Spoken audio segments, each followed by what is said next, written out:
Mes chers camarades, bien le bonjour et bienvenue dans cette nouvelle émission, ce nouvel entretien historique que vous nous suiviez ici en direct sur Twitch ou en rediffusion sur YouTube ou en podcast puisqu'on est absolument partout.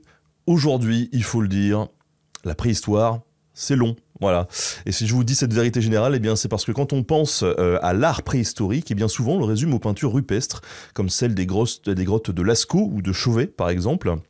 Alors que forcément, eh bien l'art, ça recouvre aussi énormément de choses durant cette période. C'est beaucoup plus que ça. Rien qu'en changeant de période, en passant du paléolithique au néolithique, eh ben on en entend quasiment jamais parler.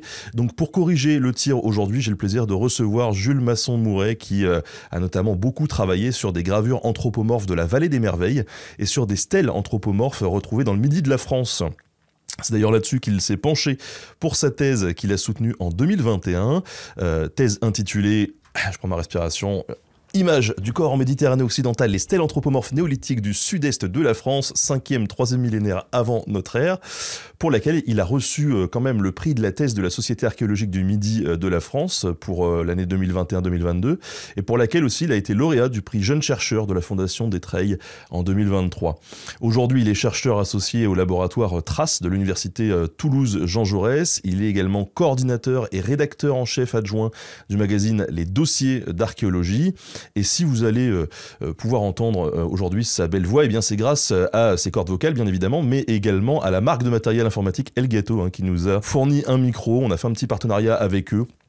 Et grâce à cette collaboration, eh bien, tous les intervenants de nos entretiens recevront un micro pour vous garantir une qualité sonore maximale. Voilà, donc n'hésitez pas à jeter un petit coup d'œil à leur catalogue via le lien que je vous mets dans le chat, où vous pourrez bénéficier de 5% de réduction grâce au code ZZNB. Voilà.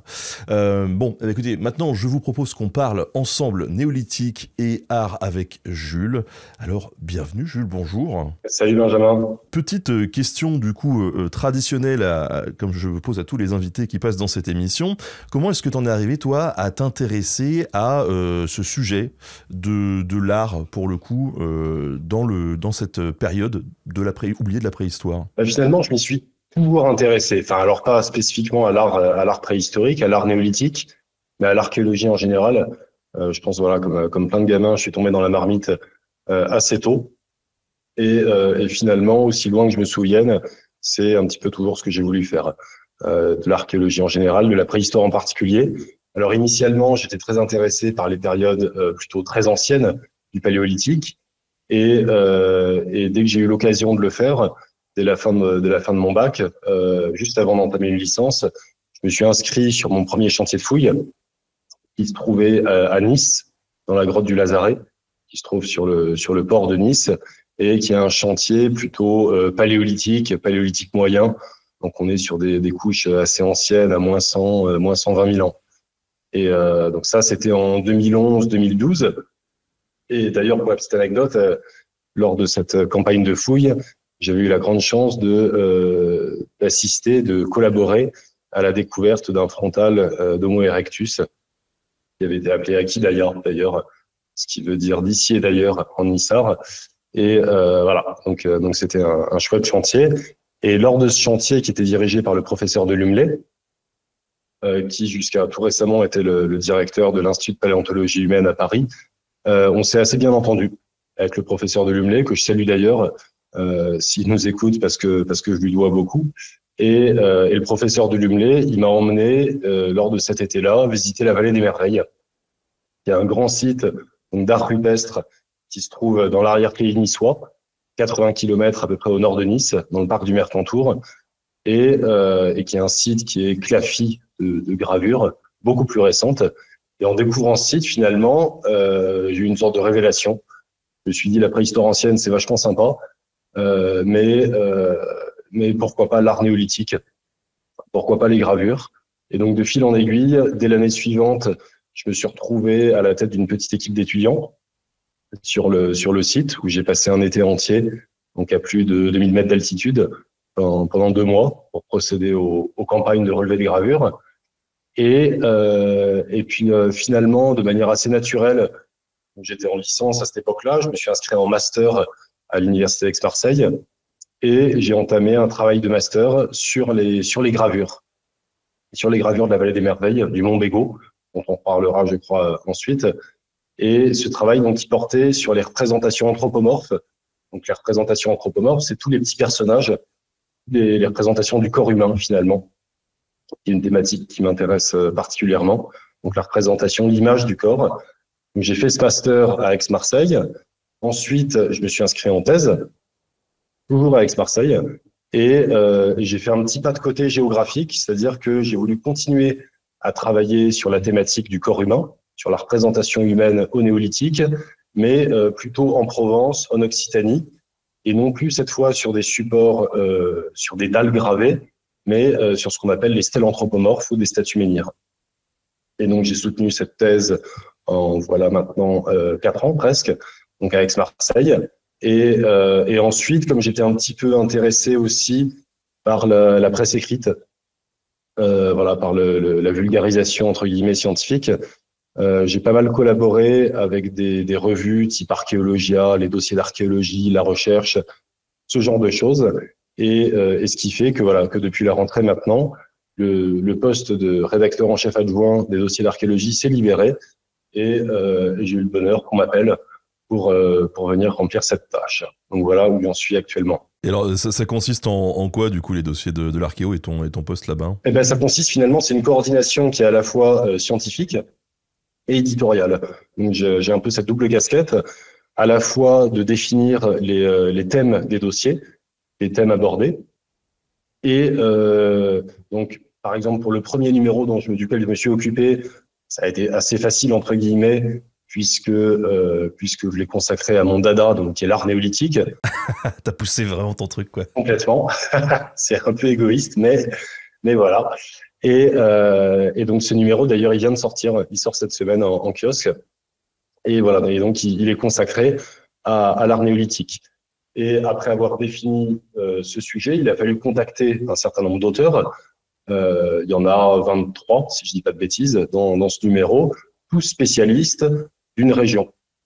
Parce que l'art néolithique en France, finalement, il est assez riche, c'est assez vaste, et il y a des spécialistes en Bretagne, il y a des spécialistes en région parisienne, dans la Marne, en Provence, en Occitanie, en Corse, etc. Et donc l'idée, ça a été de contacter un maximum de spécialistes pour avoir une vision un petit peu complète de ce phénomène de l'art néolithique aujourd'hui en France et dans les régions un petit peu périphériques. Et après, voilà, donc le travail, c'est à la fois ça, réceptionner les articles, parfois courir un petit peu après les auteurs, évidemment, pour qu'ils rendent les articles dans les temps. Je vois pas de quoi tu parles. Et puis après, voilà, il y a tout un travail de mise en forme, de mise en page, de maquette. Alors, je suis accompagné d'une équipe qui fait ça très bien.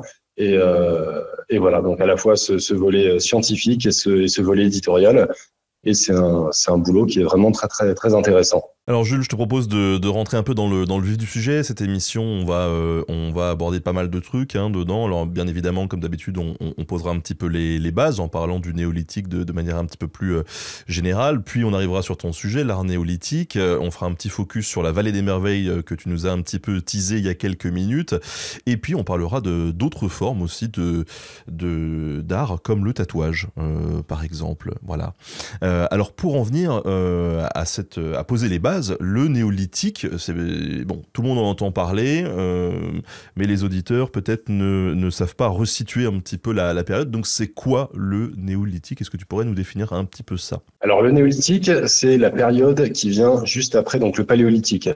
C'est une période qui est vraiment charnière dans l'histoire des sociétés humaines, qui est vraiment essentielle, puisque c'est le moment, à partir de moins 10 000 avant notre ère à peu près, où au Proche-Orient, des sociétés qui étaient jusque-là des sociétés de production, des sociétés de chasseurs-collecteurs, nomades ou semi-nomades, se mettent à se sédentariser, à faire de l'agriculture, à élever des animaux, à faire de l'architecture, à construire des habitats durables. Et à partir de là, donc à moins 10 000 au Proche-Orient, s'ensuit toute une série d'innovations. La pierre polie, par exemple, ce qui a donné le terme d'ailleurs de néolithique, puisque néolithique en grec, c'est néo, nouveau, et lithos, la pierre, donc la nouvelle pierre. C'est plus de la pierre taillée, c'est plus l'âge de la pierre taillée, c'est l'âge de la pierre polie. Alors évidemment, on continue à produire ce qu'on appelle des industries lithiques en pierre taillée, mais on se met à polir des grandes haches, par exemple, pour défricher la forêt, pour aménager des champs, des parcelles cultivables, pour y mettre des cultures, pour y mettre des animaux, etc. On se met également à faire de la céramique, on se met à thésauriser, donc à accumuler les richesses davantage qu'au Paléolithique.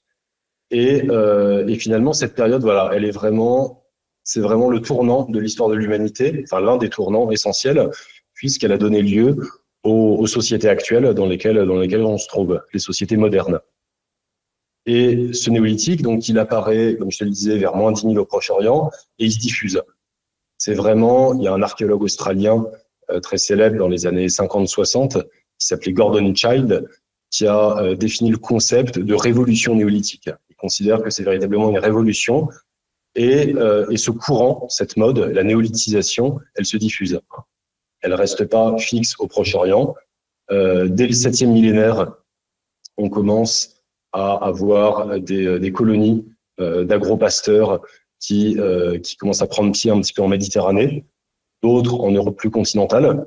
Et on a ces deux courants de néolithisation qui partent du Proche-Orient, vers moins 7000, moins 8000, et qui se diffusent l'un par le haut, par le nord, par le bassin des Carpates, la plaine du Danube. C'est d'ailleurs ce qu'on appelle le courant danubien, et qui touche les frontières actuelles de la France vers à la fin du 5e millénaire à peu près, en passant par la plaine du Rhin, par l'Alsace, la Lorraine.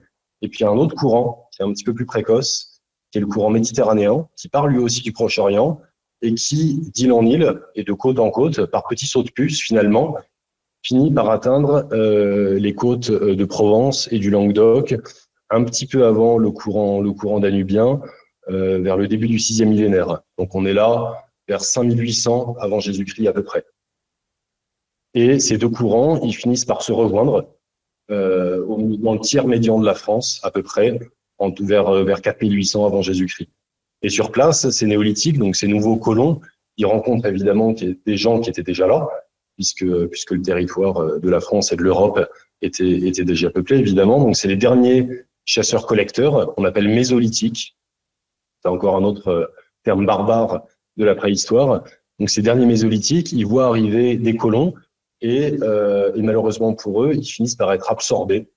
Alors pas forcément de manière violente, mais en tout cas culturellement, ils sont absorbés progressivement par ces nouveaux colons qui viennent coloniser les territoires jusque-là occupés par les chasseurs-collecteurs. Alors du coup, vu qu'on est sur un phénomène plutôt progressif, on peut dire que le néolithique, en fonction de la région dont on parle, c'est pas forcément les mêmes dates, quoi. Complètement, parce que là, je te parle du foyer le plus ancien de néolithisation, donc qui se trouve au Proche-Orient, mais il y a d'autres foyers indépendants.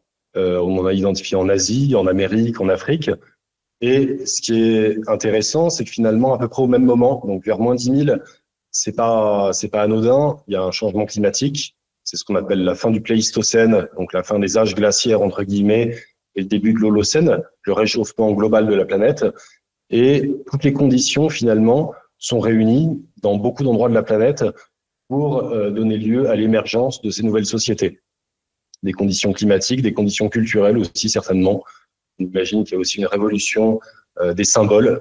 C'est un archéologue qui s'appelle Jacques Cauvin qui a publié un ouvrage très intéressant là-dessus en 94, où il considère que finalement c'est une révolution à la base dans les mentalités, dans la tête des populations qui aurait donné lieu à ces modifications de l'économie, des systèmes économiques. Et donc bien sûr, on a ces autres foyers de néolithisation asiatiques, américains, africains qui émergent un petit peu après le foyer proche-oriental, qui est vraiment le plus précoce, mais qui eux aussi donnent lieu à des nouvelles sociétés par l'agriculture du maïs, de l'orge, etc. Et par la domestication de plein d'animaux différents selon les régions, du lama en Amérique. Voilà. Et alors, vu qu'on aime bien souvent avoir des cases et puis des cases dans les cases, ok, on a cette période néolithique, mais à l'intérieur de cette période néolithique, est-ce qu'on a encore d'autres périodes ? Il y en a plein des cases. Il y en a quasiment à l'infini. C'est ce qui est un peu le problème d'ailleurs. Et puis chaque chercheur ou chaque école de pensée a un petit peu ses cases. Pour simplifier, pour prendre juste le cas de la France, parce que bon, la chronologie du néolithique, elle est évidemment variable selon les régions, selon les moments où le néolithique débute. En France, on a donc ce qu'on appelle le néolithique ancien, qui commence vers 5800 avant notre ère, qui est le moment donc, de l'arrivée de ces premières communautés d'agro-pasteurs venus du Proche-Orient. Ce néolithique ancien, il dure un millénaire à peu près, jusque vers 4800. C'est vraiment le millénaire d'installation progressive de ces communautés. On a ensuite ce qu'on appelle le néolithique moyen. Alors, on a toujours tendance en préhistoire à diviser en trois. En archéologie, généralement, il y a toujours cette subdivision tripartite. Donc, on a néolithique ancien, néolithique moyen. Le néolithique moyen, c'est une période particulièrement dynamique, qui est notamment représentée par la culture qu'on appelle dite du chasséen, qui est une culture qui occupe quasiment toute la France à cette époque-là, et qui est une culture où se développent les grands habitats dans les plaines, les échanges à longue distance également.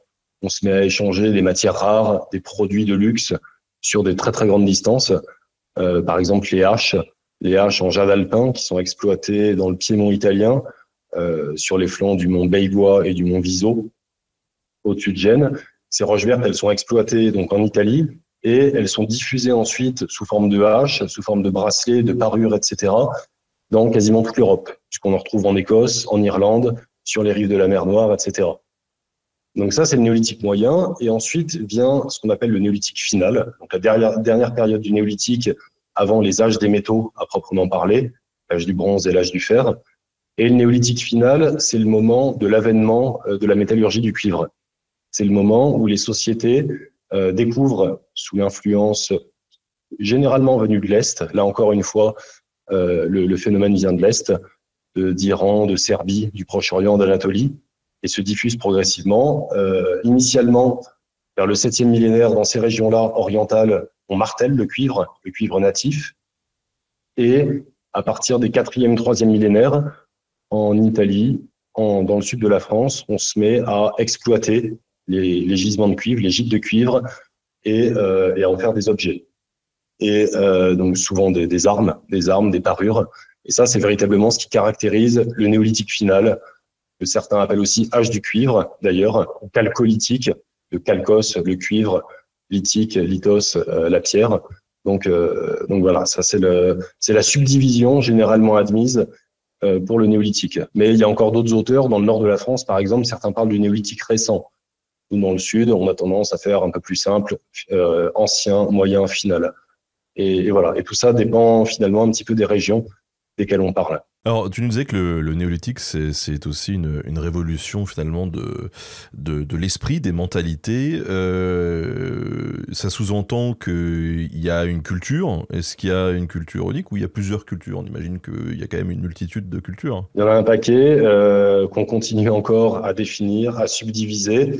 La plupart du temps, ces cultures, elles sont définies sur la base du premier gisement, du premier site archéologique sur lesquels où on les a découvertes finalement, et elles portent le nom de ce site-là. Par exemple, pour prendre l'exemple du sud de la France, au néolithique final, on a ce qu'on appelle la culture des Treilles en Occitanie, la culture de Fontbouis, qui toutes deux portent le nom du site éponyme, qu'on appelle éponyme, donc le premier site de découverte. Et ces cultures, elles échangent évidemment. Elles sont définies sur la base, parfois un petit peu arbitraire, des productions céramiques. En fait, finalement, des productions qui nous sont parvenues. Donc, la production céramique, la production lithique. Et en général, voilà, c'est vraiment la poterie et le silex et les manières de confectionner la poterie, les manières de tailler le silex qui permettent de dire, bah là, on a une entité culturelle, dite culturelle, avec beaucoup de paires de guillemets, homogène.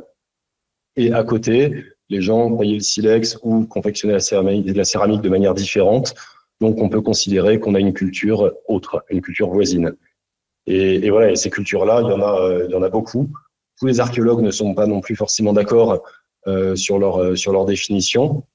Et dans ma thèse, dans mon travail, l'un des aspects que j'essaie de mettre en évidence, c'est l'importance justement des images, donc des gravures, des peintures, des statuettes, on en reparlera, je crois, pour définir ces cultures. Parce qu'il me semble que la production d'images dit au moins autant de la culture qui la produit que la céramique, que le silex, que les manières de faire l'habitat, les manières d'enterrer les morts, etc. Alors on a dans le chat Truel Lévy qu'on a reçu dans cette émission il y a quelques émissions maintenant, qui nous dit mais alors, vouloir faire tenir la diversité de la création humaine dans des cases, c'est compliqué, mais on a besoin de ces classifications pour pouvoir discuter et comparer. Et alors justement, tu nous parlais du néolithique final et qu'on appelle aussi l'âge du cuivre. Là, il y a un débat en fait sur cette période pour savoir s'il faut le faire rentrer dans le néolithique ou pas, parce qu'il y en a qui le font rentrer dans l'âge des métaux. Ouais, tout à fait. C'est un petit peu le débat autour de la notion de proto-histoire. Il y a encore une autre notion qui vient surajouter au néolithique, au mésolithique, etc. Donc ça fait beaucoup de notions. Et la proto-histoire, c'est cette période très globale que certains, enfin la plupart des chercheurs, placent donc entre la préhistoire et l'histoire. Et c'est une période un petit peu bâtarde, la proto-histoire, dans la mesure où chacun a une définition différente. Pour certains, la proto-histoire, ça englobe à la fois tout le néolithique et tous les âges des métaux, en considérant qu'elle commence, qu'elle débute véritablement au moment où les sociétés humaines changent d'économie. Passent d'une économie donc de prédation, de chasseurs-collecteurs, à une économie dite de production, à proprement parler, moderne, néolithique, âge du bronze, âge du fer. Donc pour certains, la proto-histoire, ça commence dès l'arrivée des premiers colons agro-pasteurs en Europe.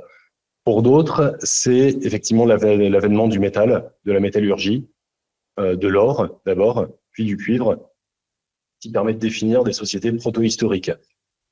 Pour d'autres encore, et moi c'est la définition qui me parle le plus, qui a été donnée notamment par André Leroy-Gourhan dans un dictionnaire de préhistoire dans les années 80. Et André Leroy-Gourhan, il considère que les sociétés proto-historiques, c'est des sociétés qui ne possèdent pas l'écriture, donc qui ne documentent pas leur vie quotidienne, leurs croyances, etc., mais qui sont documentées par d'autres sociétés voisines qui, elles, possèdent l'écriture. Typiquement les Gaulois, par exemple. Voilà, donc ça, c'est la définition que je trouve la plus judicieuse de la proto-histoire, mais encore une fois, il y a autant d'avis que de chercheurs, presque. Et ces périodisations, elles ont été définies quand, en fait? Parce que depuis quand on étudie cette période? Le néolithique, longtemps, c'est ça, ça a été un petit peu le parent pauvre de la préhistoire. Et en fait, pour remonter vraiment aux origines, c'est en 1838 que le conservateur du musée de Copenhague, au Danemark, qui s'appelait Thomsen, et en étudiant les collections de son musée, il se rend compte qu'il peut les subdiviser en 3 grandes étapes, grosso modo. L'âge de la pierre, donc la préhistoire au sens général plutôt. L'âge du bronze, il se rend compte qu'il y a des objets en bronze qui se différencient assez des objets en pierre, et des objets en fer, et donc il appelle ça l'âge du fer. Donc Thomsen, c'est le premier à poser cette subdivision, âge de la pierre, âge du bronze, âge du fer. Et il faut attendre 1865 pour qu'un Britannique qui s'appelle Lubbock, Sir John Lubbock, pose le premier la définition du néolithique et dissocie de cet âge de la pierre très global, très général, une période, la dernière période de l'âge de la pierre, qui est le néolithique. Donc c'est à partir de Lubbock, finalement, qu'on identifie véritablement le néolithique et qu'on se met à l'étudier comme une période à part entière, et non pas comme un intermédiaire un petit peu indéfini entre le paléolithique très ancien et l'époque gauloise qui précède l'Antiquité. Et alors, ce qui est rigolo, c'est qu'on peut ajouter encore, vous l'avez compris, hein, pour ceux qui nous écoutent, c'est sans fin en fait, le fait qu'on arrive à nommer des périodes. Cette période-là, la période celtique dont on parle au 19e siècle notamment, qu'est-ce que c'est? Il y a souvent eu confusion, justement. Il y a longtemps eu confusion entre le néolithique et la période celtique. Au 19e siècle, s'est développé ce qu'on appelle la celtomanie. En fait, c'est une attraction, c'est un intérêt parfois scientifique, parfois un peu plus ésotérique, qui d'ailleurs perdure encore jusqu'à aujourd'hui, pour les monuments mégalithiques globalement. Donc les menhirs, les dolmens et la culture gauloise. Et par exemple, Napoléon III était très friand et très intéressé de culture gauloise, des Gaulois. Il a financé pas mal de fouilles, Alésia, etc. Et donc pendant longtemps, il y avait cette période qu'on appelait période celtique, qui succédait au paléolithique, qui lui était bien défini, qui était vraiment à l'époque des chasseurs-cueilleurs, qui précédait l'Antiquité Et la période celtique, finalement, elle englobait néolithique, âge du bronze, âge du fer. Donc on voit que la subdivision n'était pas encore clairement définie. Et pour donner un exemple très provençal, puisque c'est vraiment là que j'ai effectué la plupart de mes travaux, les premières stèles anthropomorphes, les premières statues, des petites statues qui ont été découvertes en Provence au XIXe siècle, le premier chercheur qui les a publiées en 1876, il les a publiées sous le type de petites sculptures gauloises, alors qu'on sait aujourd'hui qu'elles sont beaucoup plus anciennes, elles sont plutôt du 4e millénaire. Mais voilà, ça illustre bien le fait que pendant longtemps, on considérait que les vestiges néolithiques étaient des vestiges gaulois. Et finalement, voilà, quand je disais que ça se retrouve encore un petit peu aujourd'hui, Astérix, c'en est un exemple typique.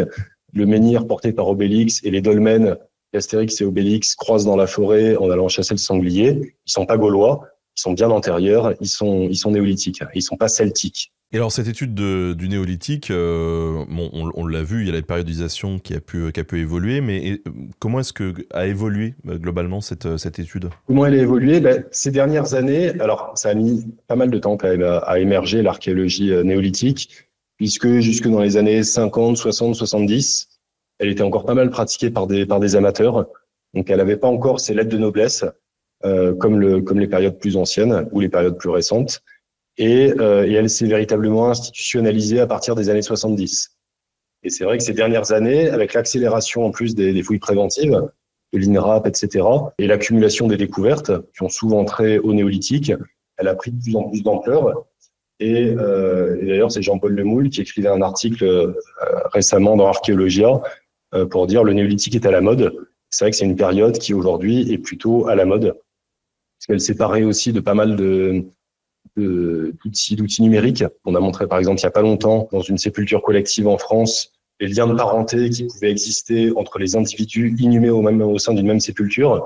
Donc c'est vrai que tous les outils du numérique, de la génétique, tout ça ont permis à la discipline de l'archéologie néolithique de gagner des galons au fil des années et aujourd'hui d'être considérée comme une discipline à part entière. On a une question de Defro qui dit mais finalement cette dénomination des périodes, des différentes périodes, est-ce que c'est pas un phénomène de mode chez les historiens et les chercheurs? C'est tout à fait. La dénomination des cultures, des périodes suit aussi les courants de la recherche. Aujourd'hui, pour des raisons qui sont mondiales, qui sont autres que des raisons archéologiques, les études environnementales, par exemple, se développent beaucoup. Les variations du climat, les relations homme-environnement, homme-animal. Donc c'est évident qu'il y a aussi des effets de mode, dans l'évolution de la recherche. Alors avant de rentrer justement sur ta spécialité, à savoir la représentation, enfin les images qu'on a du néolithique, est-ce que chaque période dont on vient de parler produit des images ou est-ce qu'il y a des sous-périodes du coup qui n'en produisent pas? Pas toutes. Il y a des gaps, il y a des hiatus qu'on n'explique pas toujours très bien.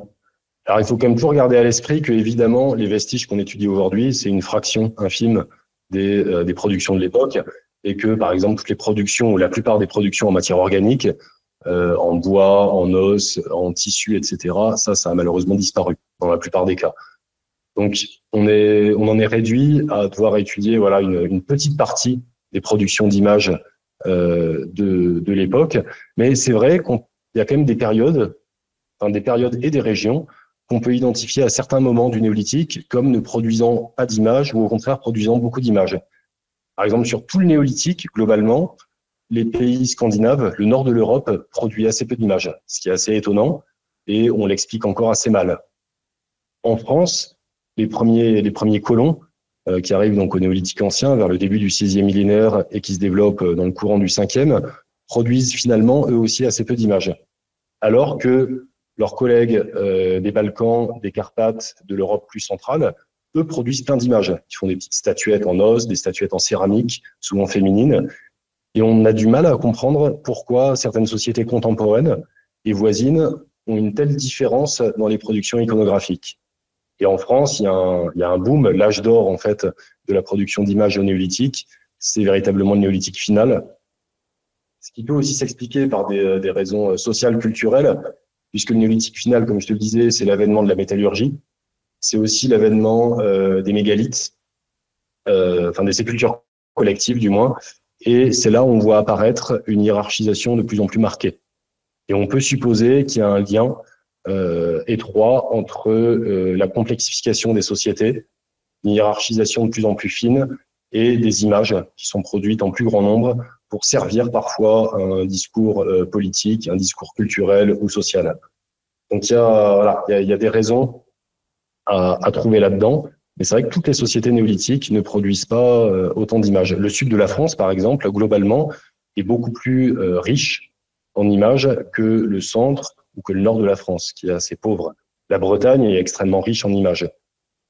Il y a des raisons culturelles, régionales, géographiques aussi certainement. On peut imaginer que les colons néolithiques qui sont arrivés sur les rives de l'Atlantique et vraiment dans le Finistère, la fin de la Terre, ont aussi développé des mythologies, des cosmogonies qui étaient propres à cette région-là, qui est assez particulière, et chose que ne faisaient pas les gens en Auvergne, par exemple. J'ai rien contre l'Auvergne, mais peut-être qu'il y avait des régions qui se prêtaient moins à un instant T à développer des mythologies particulières, et donc moins d'images. Oui, et peut-être que dans le Nord, il fait tellement froid que c'est compliqué de se concentrer pour être précis. Voilà, exactement. Alors, passons donc, du coup, rentrons dans cet art néolithique. Alors, l'art néolithique, comment est-ce que tu le définirais, toi ? L'art néolithique, il se distingue en fait de l'art des périodes antérieures, de l'art paléolithique, par deux grands aspects. Un, c'est l'abandon, la plupart du temps, du naturalisme, c'est-à-dire que les représentations paléolithiques, donc des grottes ornées, Lascaux, Cosquer, Chauvet, etc., même toutes les petites Vénus qu'on connaît assez bien, qui sont ces femmes aux formes assez généreuses, avec des grosses fesses, des gros seins, tout ça, c'est assez naturaliste finalement. C'est assez réaliste. Et n'importe qui, presque devant une peinture, devant une fresque paléolithique, peut réussir à identifier ici un mammouth, ici un renne, ici un cheval. Dans l'art néolithique, il y a un schématisme qui est beaucoup plus marqué. C'est un art qui est beaucoup moins spectaculaire, en fait, sauf cas exceptionnel, sauf des grandes stèles anthropomorphes qui peuvent mesurer plusieurs mètres de haut. Mais en tout cas, les images elles-mêmes sont beaucoup moins parlantes, beaucoup moins explicites. Et donc ça, c'est le premier point. Le deuxième, c'est l'abandon, entre guillemets aussi, du thème animalier, qui était surprésent, surabondant au Paléolithique. On représentait vraiment le monde animal, voilà, les grands herbivores, des carnivores, même des insectes parfois, des poissons, tout ça. Pour le Néolithique, se concentrer davantage sur la figuration humaine. C'est d'ailleurs ce pourquoi je me suis aussi intéressé, dans le cadre de mon master, de ma thèse et de mes travaux actuels, à la représentation anthropomorphe, à la représentation humaine.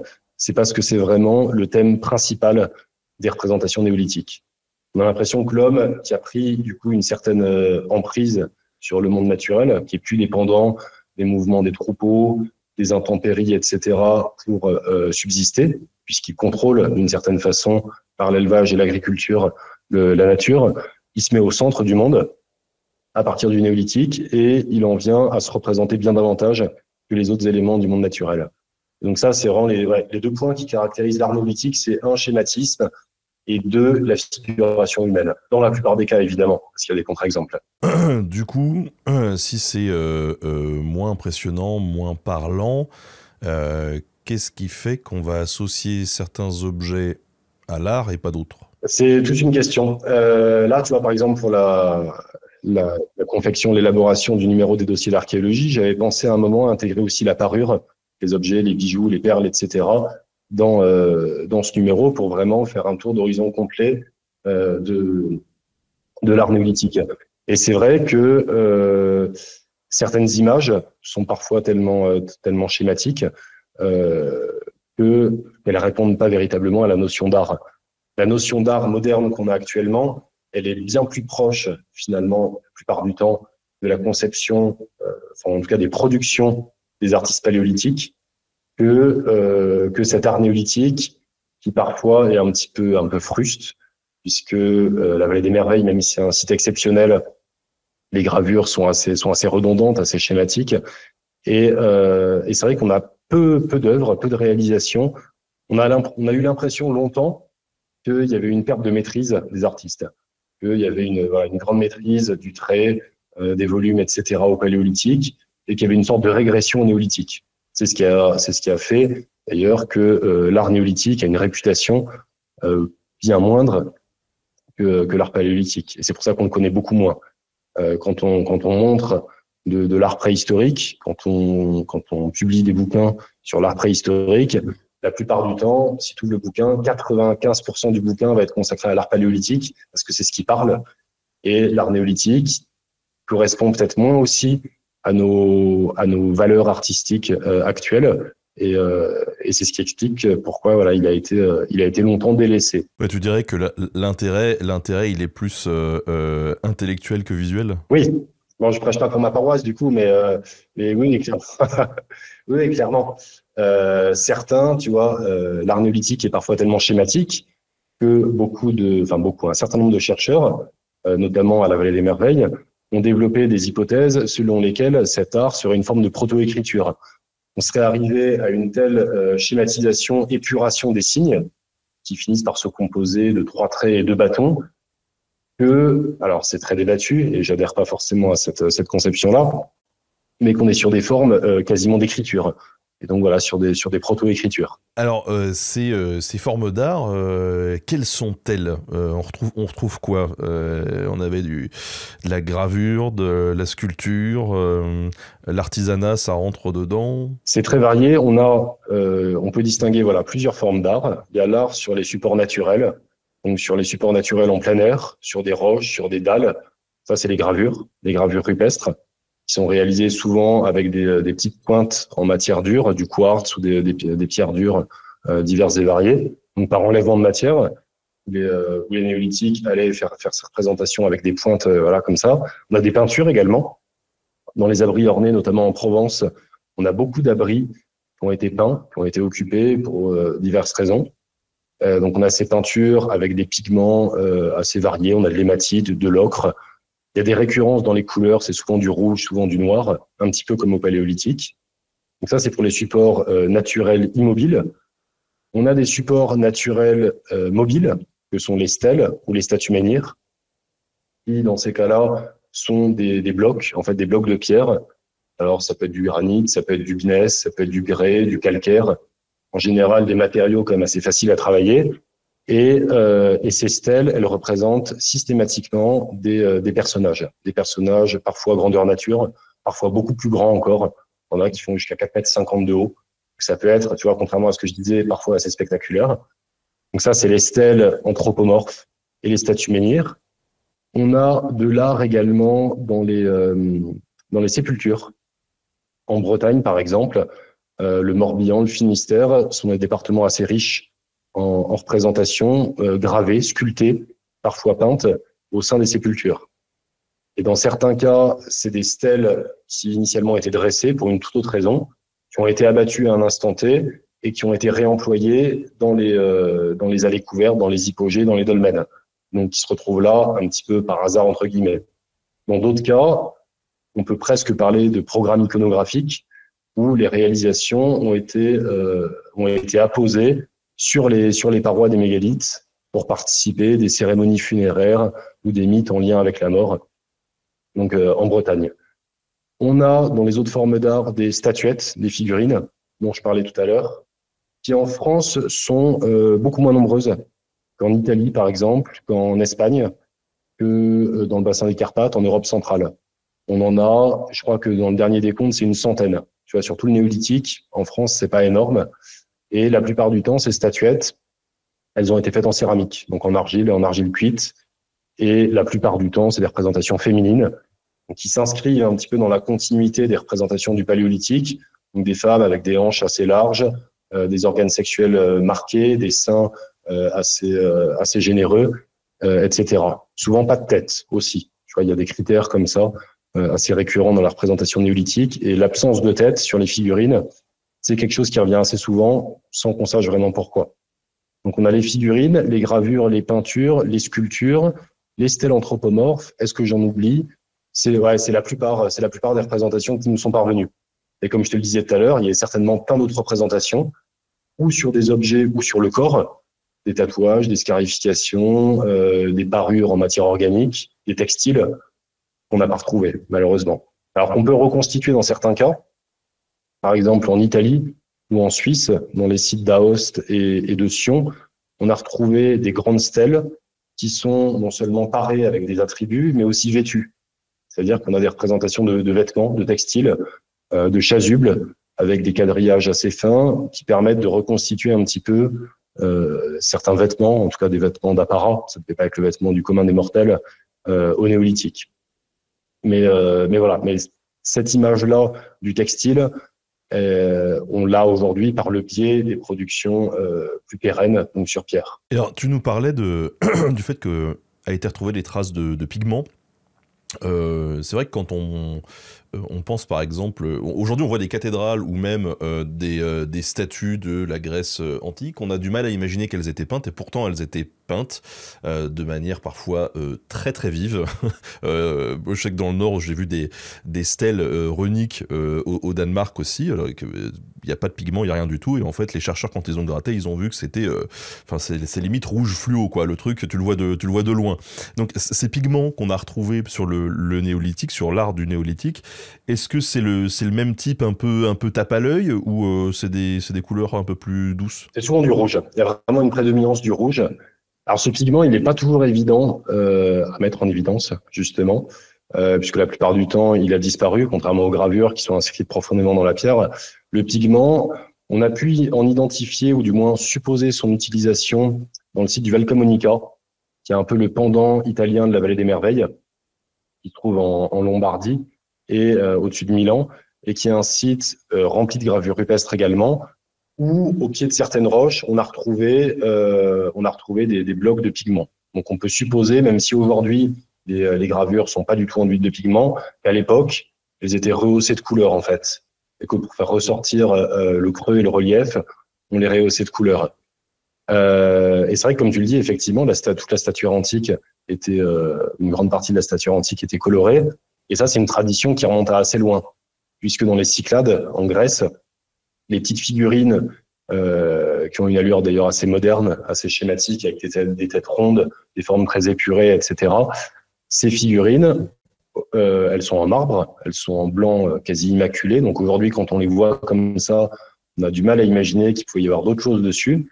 Et pourtant, il y a des études qui ont mis en évidence que ces représentations schématiques dans de la pierre, elles étaient complétées par plein de petits détails réalisés avec de la peinture et des couleurs différentes. En Provence également, les petites stèles provençales dont je parlais tout à l'heure, qui datent plus ou moins du début du 4e millénaire, on a pu identifier aussi qu'elles étaient enduites de couleur rouge, du cinabre, de l'ocre. Ça, c'est voilà, il y a pas mal de pigments qui ont été utilisés. Et aujourd'hui, c'est vrai que l'apport des outils numériques, et notamment un outil qui s'appelle Distretch, qui est très très utile, qui est vachement utilisé par les pariétalistes, et donc qui sont les gens qui étudient les grottes ornées, et par la plupart des spécialistes de l'art préhistorique en général. Cet outil Distretch, grosso modo, en fait, il permet, sur la base de photos toutes simples, de bonne qualité, de décorréler les couleurs, les pigments qui se trouvent sur la photo, et de faire ressortir tous les pigments qui étaient quasiment pas visibles à l'œil nu. Donc parfois, ça peut être ultra spectaculaire. Tu prends une photo d'une paroi sur laquelle on voit quasiment plus rien actuellement, tu la traites en quelques clics via Distretch, et le pigment apparaît un peu comme par magie. Donc c'est vrai que c'est un outil qui est super utile pour nous préhistoriens spécialistes de l'art préhistorique, parce que ça fait ressortir voilà, autant les rouges que les noirs. Qu'est-ce qu'on a comme couleur? C'est vraiment rouge, noir, du blanc parfois. Il y a une découverte qui a été réalisée dans les Alpes, du côté de Val-de-Blore, il y a pas très longtemps, il y a 2-3 ans maintenant, et où les préhistoriques auraient utilisé de la carnieule, qui est une roche locale broyée et qui donne une teinte blanc-beige. Alors, ce qui est assez étonnant, les peintures, elles n'ont pas encore été totalement authentifiées et attribuées véritablement au néolithique, parce que c'est super rare. Et en général, on est assez prudent, histoire en archéologie en général, et quand on tombe sur quelque chose qui ressemble pas vraiment à ce qu'on avait l'habitude de voir, on le prend un peu avec des pincettes. Et c'est vrai que ces peintures de Val-de-Blore, peintes en blanc, voilà, on n'a pas l'habitude, donc aujourd'hui, elles sont pas encore totalement authentifiées. Mais voilà, pour dire, donc il y a pas tant de couleurs que ça finalement qui sont utilisées. Vraiment du rouge, du noir, qui sont les couleurs de base utilisées sur les stèles ou dans les peintures. Alors, cette production d'art, elle nous apprend quoi sur les populations de l'époque? Dans l'art préhistorique, on a eu tendance assez rapidement à interpréter, voire à surinterpréter, sans vraiment analyser les faits objectifs. Et ça, c'est une tendance qui a perduré jusque peut-être au début du XXe siècle. Et on a fini par se rendre compte que c'était pas l'idéal de faire ça. Et donc, on a fini par considérer un petit peu abusivement que le sens, la signification des peintures n'était pas accessible du tout. Que c'était un passé qui était perdu, des idées, des mythes, des histoires qui étaient perdues, et que c'était inaccessible. Donc finalement, qu'il fallait se concentrer sur la datation, ce qui est déjà effectivement important, parce qu'on ne peut pas se mettre à interpréter une image quand on ne sait pas de quand elle date. La datation, le contexte culturel, ce qui est effectivement essentiel aussi, puisqu'on ne peut pas non plus interpréter une image sans savoir qui l'a produite. Et on a longtemps, jusqu'à ces dernières années, délaissé un petit peu le sens des gravures, des peintures, des sculptures, en leur donnant des interprétations très générales, sans trop se mouiller. Et sous l'impulsion de certains chercheurs, Jean-Loïc Lequelec, par exemple, qui travaille aussi bien sur l'art paléolithique que sur l'art néolithique, ces chercheurs-là, ils ont dit, non, avec des méthodes vraiment rigoureuses, on peut essayer quand même de reconstruire le passé, les mythes du passé, les histoires racontées par ces images. Et c'est ce qu'on essaie de faire aujourd'hui. C'est ce que la plupart des chercheurs de la discipline essaient de faire, c'est de comprendre finalement, c'est la finalité de nos études, c'est de comprendre ce que signifiaient ces images. Il y a plein d'hypothèses. Elles ont souvent trait à la religion, au mythe, ce qui est pas idiot, puisqu'effectivement, dans les sociétés traditionnelles, il est assez récurrent que les images, les systèmes iconographiques soient liés d'une manière ou d'une autre aux conceptions métaphysiques, cosmogoniques, donc l'origine du monde, l'origine des êtres humains, l'origine de la Terre, etc. Et donc ces images, certainement qu'elles participent à la fois d'histoire mythique, histoire religieuse, et certainement qu'elles participent également de l'histoire des hommes qui les produisent ou qui les font produire. Par exemple, les grandes statues menhirs, les grandes stèles anthropomorphes qui apparaissent au néolithique final, donc avec l'âge du cuivre, avec cette complexification des sociétés, cette hiérarchisation de plus en plus marquée, elle est l'indice, certainement, pour grossir un peu le trait, de la mégalomanie de certains qui se font construire et ériger et dresser des stèles immenses, certainement à leur gloire, et pour affirmer leur pouvoir sur un territoire, sur une région. Donc ça parle d'un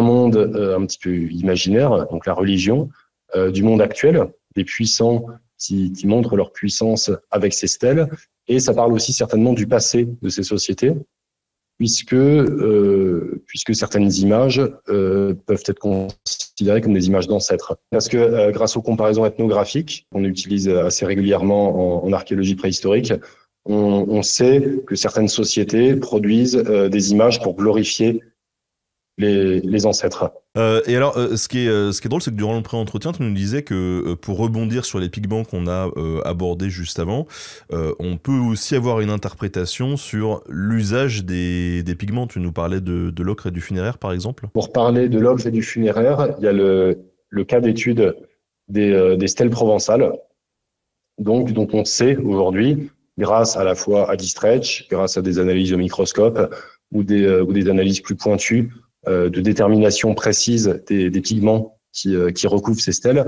Donc, elles étaient enduites d'ocre ou de cinabre, qui sont deux colorants rouges dans les deux cas.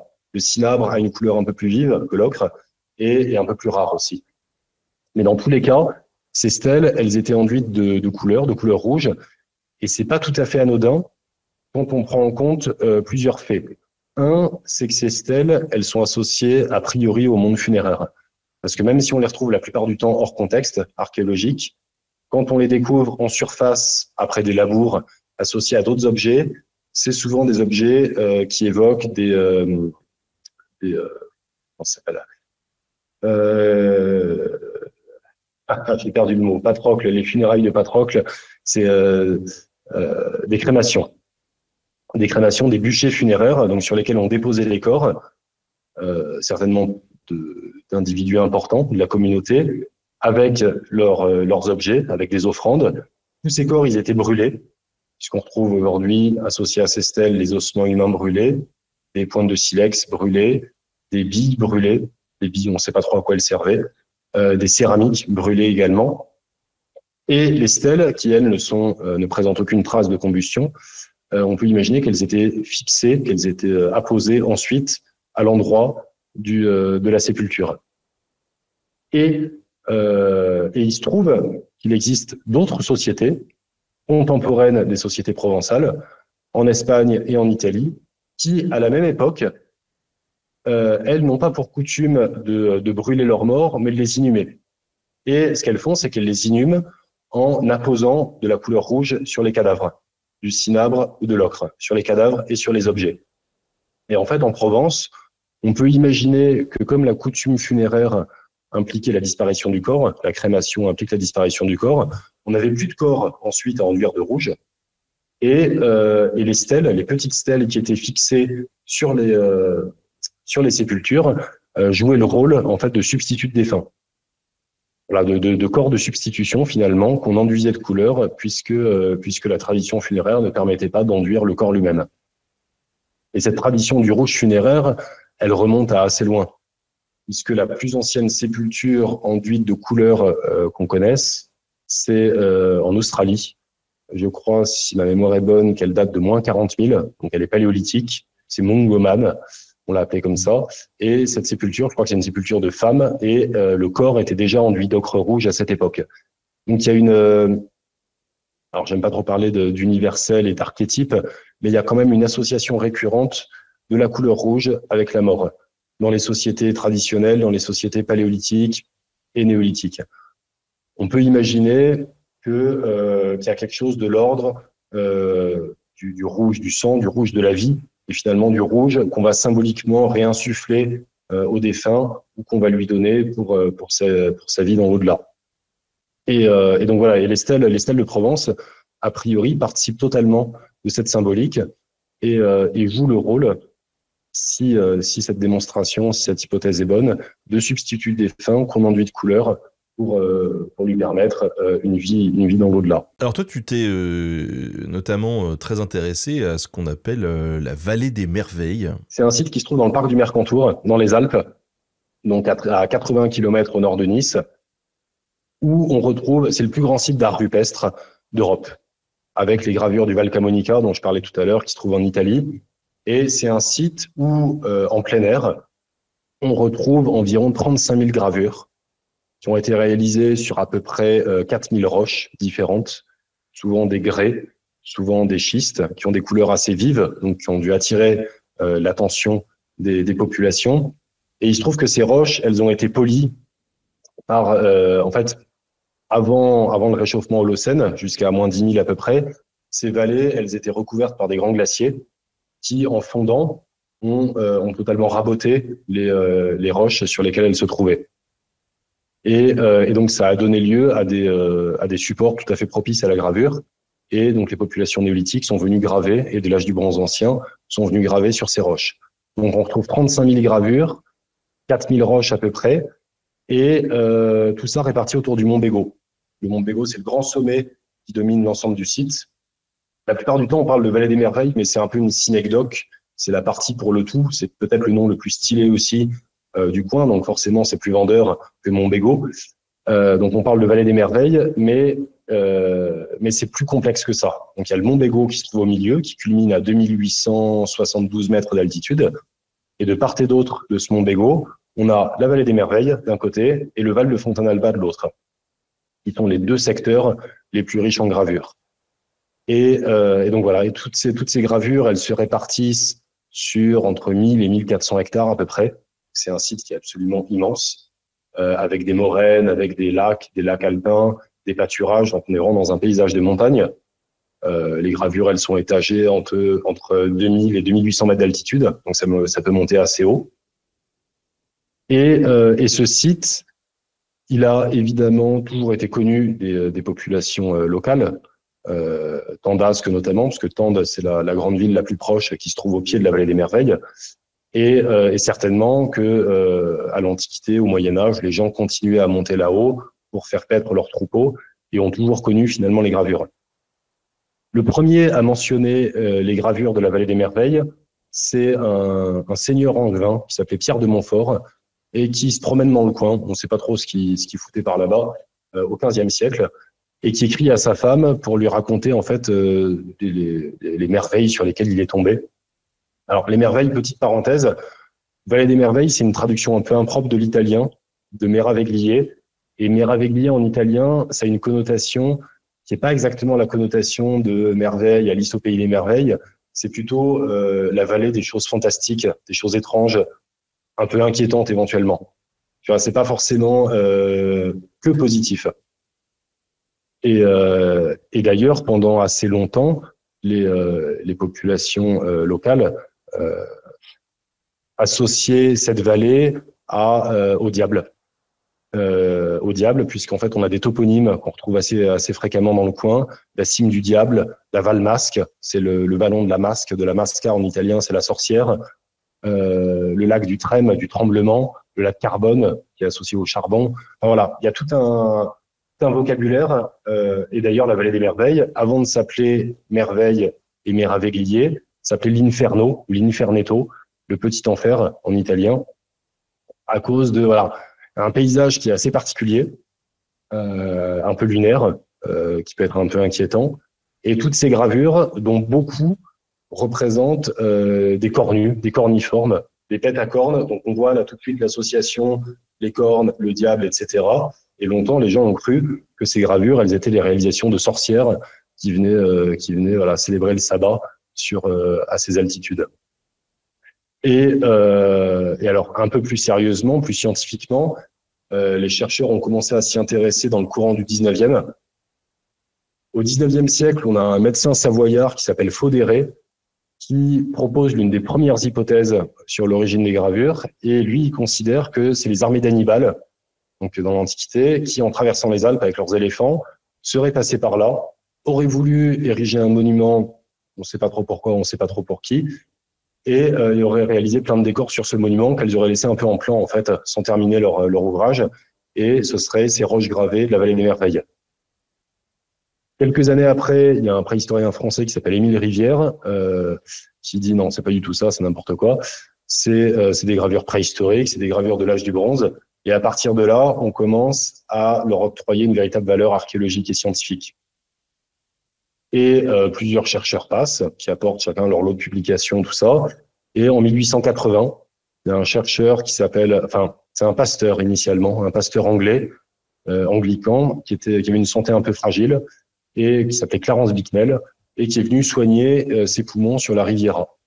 Et Clarence Bicknell, il était passionné de botanique, et évidemment, la région de Nice et la botanique, ça match assez bien. Il a été se promener dans les montagnes de l'arrière-pays pour aller y cueillir des fleurs, faire ses herbiers, etc. Et il s'est rendu compte qu'il n'y avait pas que des fleurs dans l'arrière-pays, qu'il y avait aussi des gravures, notamment à la vallée des Merveilles et à Fontaine-Alba. Et de là, Clarence Bicknell, il a consacré plusieurs années de sa vie, jusqu'en 1918 à peu près, date à laquelle il est mort, à l'étude des gravures de la vallée des Merveilles et du Val de Fontaine-Alba. Donc Clarence Bicknell, c'est un peu le premier grand homme, entre guillemets, du site. Et puis ensuite, voilà, viennent plusieurs chercheurs. Carlo Conti, qui était un chercheur italien, qui s'inscrit lui plutôt entre les deux guerres et à qui on doit le système d'inventaire des gravures. Donc lui, il a véritablement découpé le site de manière très rigoureuse, avec des zones, des groupes, à l'intérieur des groupes, des secteurs, des numéros de roches, etc. Et à partir de 67, c'est un petit peu la dernière étape de l'étude des gravures du Mondego, on a les travaux d'Henri de Lumley, dont je parlais au tout début, qui, chaque été, pendant 50 ans, entre 1967 et 2017, avec ses équipes évidemment de collaborateurs, de chercheurs bénévoles, d'étudiants, etc., a consacré donc 50 années à relever patiemment chacune des 35 000 gravures du site. Et aujourd'hui, grâce à ce travail, il y a d'autres études qui peuvent être menées et on a un corpus quasiment exhaustif, quasiment complet, des 35 000 gravures du site. Donc voilà un petit peu ce que c'est que le Mondego, la vallée des Merveilles. Et alors du coup, maintenant qu'on a bossé dessus, est-ce qu'on est capable de dater précisément ces gravures? Et qu'est-ce qu'elles nous disent, toi qui es spécialisé sur l'anthropomorphe? Tu nous disais, il y a plus d'anthropomorphes que d'autres choses? En fait, les thèmes sont pas très très variés à la Vallée des Merveilles, au Mont Bégaud. On a grosso modo 4 ou 5 grandes catégories. Les corniformes, c'est 70% des gravures. C'est des petits motifs schématiques avec 2 cornes, une tête, donc qui représentent des bovins, des troupeaux, des vaches, peut-être des moutons, peut-être même des animaux sauvages. On est moins sûr, des bouquetins, des chamois, parce qu'il y a parfois des cornes qui sont un peu excentriques.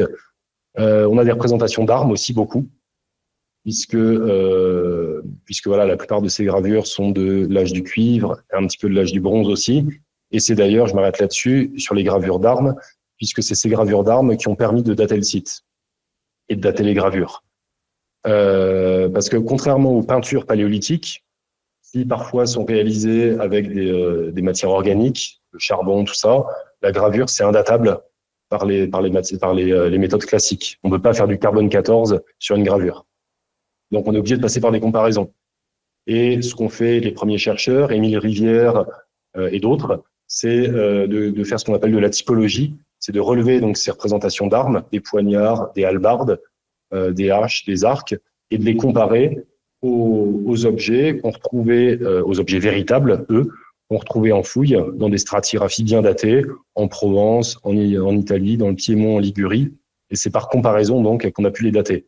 Et qu'on sait aujourd'hui qu'elles s'inscrivent peut-être dès le néolithique ancien, mais c'est pas sûr. Certainement au néolithique moyen. Au néolithique final, c'est vraiment l'âge d'or de la gravure au Mont Bégaud. Et puis ensuite à l'âge du bronze ancien, et cette tradition, elle s'atténue un petit peu, encore qu'elle continue à perdurer, puisque si tu vas à la Vallée des Merveilles, il y a une roche sur laquelle tu peux tomber avec un grand Mickey Mouse qui est daté de 1980. La petite date à côté. Donc ça, a priori, c'est pas néolithique. On a des gravures beaucoup plus modernes. On a une représentation des tours jumelles qui est datée, alors non pas du 11 septembre, j'ai plus la date exactement, mais de septembre 2001, donc où un randonneur ou une randonneuse est venu représenter les tours jumelles, voilà. Et donc il y a une perpétuation de la tradition de gravure qui est intéressante, anthropologiquement, ethnographiquement, sociologiquement, qui est gênante aussi parce que souvent ces gravures modernes, elles viennent abîmer des gravures anciennes. Ça, c'est pas top. Mais ça reste intéressant, voilà, dans la mesure où les bergers ont continué à graver et continuent à le faire jusqu'à aujourd'hui. Récemment, il y a quelques années, j'étais sur le site et j'ai rencontré un aide-vacher qui était albanais, qui s'appelait Marco. Alors, on avait du mal à échanger parce que moi, je parlais français et lui albanais. Et les deux langues se ressemblent pas beaucoup, mais j'avais compris, voilà, en discutant un petit peu, qu'il était assez nostalgique de son Albanie natale, et puis il est parti, je sais plus pour quelle raison, et puis un jour, je passe devant une roche devant laquelle j'avais l'habitude de passer régulièrement, qui était vierge, et sur cette roche, il était écrit très discrètement à la pointe du couteau Albania Ti Amo, signé Marco. C'était assez émouvant, et donc il y a vraiment ce côté, perpétuation de la tradition. La gravure appelle la gravure en fait. Il y a ce côté, tu passes sur un sentier de montagne avec un cairn, avec des pierres les unes sur les autres. Qu'est-ce que tu as envie de faire automatiquement? C'est rajouter ta pierre à toi aussi. Et enfin moi, en tout cas, j'ai cette envie. Et les gravures, ça fonctionne un petit peu pareil. Donc j'ai fait ce gros aparté pour dire que voilà, qu'il y avait plusieurs motifs représentés. Donc les corniformes, les armes qui permettent la datation, des motifs géométriques, il y a des spirales, ce qu'on appelle des réticulés, des figures à cases. Et des anthropomorphes, donc les petits personnages qui sont pas nombreux du tout, qui sont au nombre de 350. Donc tu vois, sur 35 000 gravures, ça fait 1% des gravures. Et donc qui quantitativement sont pas importants du tout, mais qualitativement qui ont été utilisés par la plupart des chercheurs du site pour interpréter. Alors il y a certainement un biais, il y a un énorme biais d'ailleurs méthodologique, c'est qu'on s'intéresse davantage un petit peu à ce qui nous ressemble pour interpréter le site. Et souvent, ces gravures de personnages anthropomorphes, elles sont assez spectaculaires. Le sorcier, par exemple, la gravure qu'on appelle le sorcier, qui a été découverte par Bicknell en 1909 et qui fait d'ailleurs la couverture du numéro des dossiers d'archéologie de ce mois-ci, il a longtemps été considéré comme une représentation du dieu de l'orage, du dieu de la foudre, une sorte de divinité primordiale à laquelle seraient venus rendre hommage les graveurs du Mont Bégaud. Donc on voit l'importance de ces gravures anthropomorphes, bien que pas très nombreuses, par rapport à tous les autres motifs représentés sur le site. Et alors globalement, quand on bosse sur ces motifs, ça nous apprend quoi sur cette société de l'époque? Ça dépend comment on les regarde. Ça dépend des chercheurs, ça nous apprend d'une part que, a priori, le pastoralisme et l'estive de haute montagne étaient déjà pratiqués dès le néolithique ancien, au moins moyen. Puisqu'il y avait déjà, dès cette époque, certainement des circuits de transhumance et que les hommes montaient, enfin les hommes et les femmes, montaient depuis l'arrière-pays jusqu'au Mont Bégaud à l'été uniquement, puisque encore aujourd'hui, c'est des vallées qui sont accessibles qu'à partir du mois de juin. Sinon, c'est enneigé. Et à partir du mois d'octobre, c'est pareil, on peut plus y accéder. Donc, il y a quelques mois, il y a une petite fenêtre, une petite ouverture de quelques mois dans laquelle il n'y a pas de neige. Sinon, c'est totalement enneigé. Donc, aujourd'hui, on a tendance à délaisser un tout petit peu les interprétations purement religieuses. Par exemple, voilà, Henri de Lumley et son équipe ont considéré dès les années 60, en s'inspirant des chercheurs qui les précédaient, que les hommes montaient là-haut que des prêtres initiés montaient là-haut pour rendre hommage à deux grandes divinités, donc le dieu taureau, qui est représenté par le sorcier, par la gravure du sorcier notamment, et la déesse mère, qui était un petit peu sa parèdre, son équivalent féminin, et que les hommes montaient là-haut, réalisaient des gravures pour rendre hommage à ces divinités.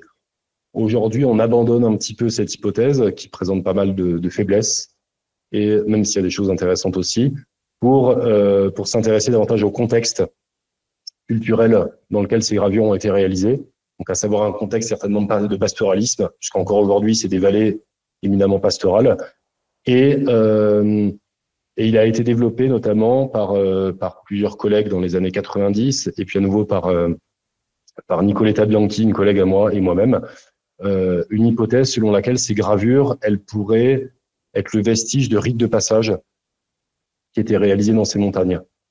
Puisque on sait, par l'ethnographie, parfois assez récente, que la montagne, c'est un lieu éminemment propice aux rites de passage, puisqu'on a ces trois étapes, donc de phase préliminaire, où le berger s'extrait de sa communauté, il se retrouve seul pendant un long moment, et puis il la réintègre après avoir certainement acquis un statut qu'il n'avait pas jusqu'alors. Et ça, ce phénomène-là, il a été bien montré par une autre collègue qui s'appelle Nathalie Magnardi et qui a fait sa thèse en 96 sur les gravures de bergers du 19e et du 20e. Et elle a pu interroger des bergers actuels ou subactuels. Et ces bergers lui ont expliqué que les petits graffitis qu'ils venaient réaliser eux-mêmes sur les roches de la Vallée des Merveilles, ils les avaient souvent fait lors de leur première estive, parce que vraiment, c'est le moment où dans le monde alpin, dans le monde pastoral, on acquiert un nouveau statut. La première estive, le moment où on est vraiment responsable d'un troupeau, et qu'ensuite, chaque été, ils revenaient faire des gravures à cet endroit. Et parfois, sur des générations entières, on retrouve aujourd'hui des noms comme ça, des généalogies de bergers. Et finalement, quand on applique ce modèle au modèle préhistorique, ça pourrait expliquer ce pourquoi les graveurs de la région soient venus graver à ce point-là sur les roches de la Vallée des Merveilles. Alors après, c'est une hypothèse qui n'est pas exclusive. C'est-à-dire que malheureusement, souvent en art rupestre, on a tendance à considérer qu'une hypothèse exclut forcément toutes les autres. Et sur les 35 000 gravures qui ont été réalisées donc entre le néolithique moyen et l'âge du bronze ancien, il y a eu plusieurs phénomènes, il y a plusieurs explications, il n'y en a pas une seule et unique. Mais c'est vrai que l'idée de rite de passage pourrait assez bien coller au paysage, en tout cas, parce que c'est important aussi d'étudier le paysage dans lequel les images ont été réalisées. Ça pourrait assez correspondre à la configuration de la Vallée des Merveilles. Et alors, cette Vallée des Merveilles, tu nous disais tout à l'heure que ça regroupait au final pas mal de trucs, et notamment à côté, on a le Val de Fontanalba. Est-ce que on retrouve la même chose sur les deux sites, ou est-ce qu'il y a des différences entre ces deux sites? Il y a pas mal de différences. Grosso modo, les gravures sont à peu près contemporaines à la Vallée des Merveilles et à Fontanalba. C'est à peu près la même chose, mais il y a quand même des différences notables. Par exemple, les grands personnages dont je te parlais, type le sorcier, alors ils ont tous des noms un peu rigolos. Il y a la danseuse, le Christ, le chef de tribu, le sorcier, l'anthropomorphe au bras en zigzag. Ça, c'est que des personnages assez spectaculaires, de grandes dimensions, assez complexes, Et tout cela, il se retrouve du côté des merveilles. Il n'y en a aucun à Fontanalba. À Fontanalba, on a des scènes de labour, des scènes plus bucoliques, entre guillemets, moins violentes. Il y a moins de représentation d'armes. Et c'est ce qui fait que certains chercheurs, comme Henri Lumley ou d'autres, ont considéré, sur la base de cette dualité dieu-taureau, dieu de l'orage, déesse-mère, que si les prêtres initiés montaient là-haut pour révérer ces divinités, la vallée des merveilles était plutôt dédiée au dieu de l'orage, donc dieu de la foudre, avec beaucoup de poignards représentés, et la vallée de Fontanalba, qui est, elle, plus verte, avec davantage de sources, un peu plus riante, plus ouverte aussi que la vallée des merveilles, qui peut être plus impressionnante, était plutôt dédiée à une divinité féminine. Alors ça, c'est des interprétations qui valent ce qu'elles valent, qui sont pas mal discutées actuellement. Mais voilà, donc, du fait de ces différences à la fois iconographiques et de paysage, il y a des hypothèses qui ont été bâties là-dessus. Et c'est vrai que voilà, il y a des différences assez notables. Cette présence unique à Fontanalba, des petits personnages qui guident des arères, donc dans des scènes de labour, qui portent des hallebardes au-dessus de la tête, qui sont en général pas grands, qui font une dizaine de centimètres. Ceux-là, il n'y en a aucun à la Vallée des Merveilles. Et à contrario, ces grands personnages très spectaculaires de la Vallée des Merveilles, on n'en a aucun à Fontanalba. Alors, qu'est-ce que ça veut dire? Il y a certainement des petites différences chronologiques. Peut-être que Fontanalba a été gravé un petit peu postérieurement ou un peu antérieurement à la Vallée des Merveilles et qu'ensuite ça s'est superposé. Peut-être qu'effectivement, les populations qui montaient d'un côté et de l'autre, comme les voies d'accès ne sont pas exactement les mêmes, c'était pas tout à fait les mêmes populations, elles partageaient un fond symbolique commun, d'où le fait que la plupart des représentations sont très semblables, mais peut-être qu'il y a des petites différences. Ou peut-être qu'effectivement, si on considère le site comme un grand sanctuaire à ciel ouvert, les rites qui étaient pratiqués n'étaient pas les mêmes d'un côté et de l'autre. Ça, c'est difficile de trancher. Et alors, on sait comment elles ont été réalisées, ces gravures, ou pas? Avec quel type d'outils Des pointes en quartz, pour la plupart. Des pointes en roche dure.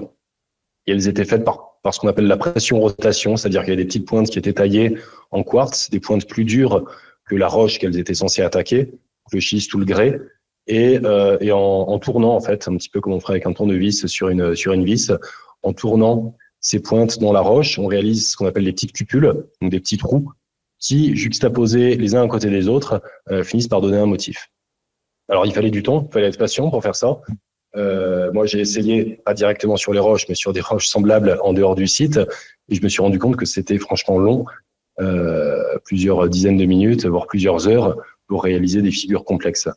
Donc, c'est des gens qui avaient du temps, les gens qui faisaient les gravures de la Vallée des Merveilles. Alors, aujourd'hui, quand on va étudier ces gravures, forcément, alors, on peut aller les étudier sur le terrain, mais tu nous disais qu'il y a quand même pratiquement toutes les gravures ont été relevées maintenant, donc tu peux bosser à distance finalement dessus, mais quand tu vas sur le terrain, tu vas pas déterrer, puisque les gravures, elles sont apparentes. Donc, est-ce qu'on parle de fouilles archéologiques? Non, pas réellement. La plupart du temps, c'est vrai que les gravures sont déjà à l'air libre. Il y a certains cas où elles ont été recouvertes par des sédiments. À la Vallée des Merveilles, c'est arrivé quelques fois. Le sorcier, par exemple, il avait dû être déterré par Clarence Bicknell parce qu'il était un peu enseveli.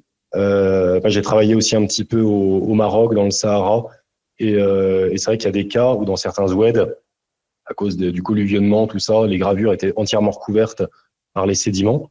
Donc on a parfois presque des stratigraphies sur les gravures, ce qui est vraiment le cas d'école parfait, parce que du coup, en étudiant la relation entre la gravure et la couche stratigraphique en face de laquelle elle se trouve, tu peux déjà poser un petit peu un cadre chronologique, et ça arrive très très peu. Et donc la plupart du temps, on a affaire à des gravures qui sont visibles naturellement par n'importe qui. Et donc il n'y a pas réellement de fouille. L'outil, la pratique du pariétaliste, du spécialiste des images, elle n'est pas tant dans la fouille que dans l'utilisation plutôt, par exemple, des outils numériques pour rendre plus lisibles des images qui sont souvent effacées. On a développé, par exemple, ces dernières années, un outil qui s'appelle la RTI, c'est la Reflectance Transformation Imaging. Donc, c'est un outil qui a été développé dans les années 2000, qui peine un petit peu à se faire une place en archéologie des images, bien qu'il soit très utile, et qui permet, avec plusieurs éclairages en lumière rasante, plusieurs éclairages différents, de faire ressortir davantage des gravures très effacées, très érodées. Donc en fait, voilà, moi dans ma discipline, davantage que de la fouille, on est amené à utiliser des éclairages en lumière rasante, à faire de la 3D éventuellement, grâce à la photogrammétrie, pour reconstruire des roches qui parfois sont gravées sur plusieurs faces. Donc c'est intéressant d'avoir le volume complet de la roche ou de la paroi peinte pour étudier un petit peu la répartition des motifs les uns par rapport aux autres.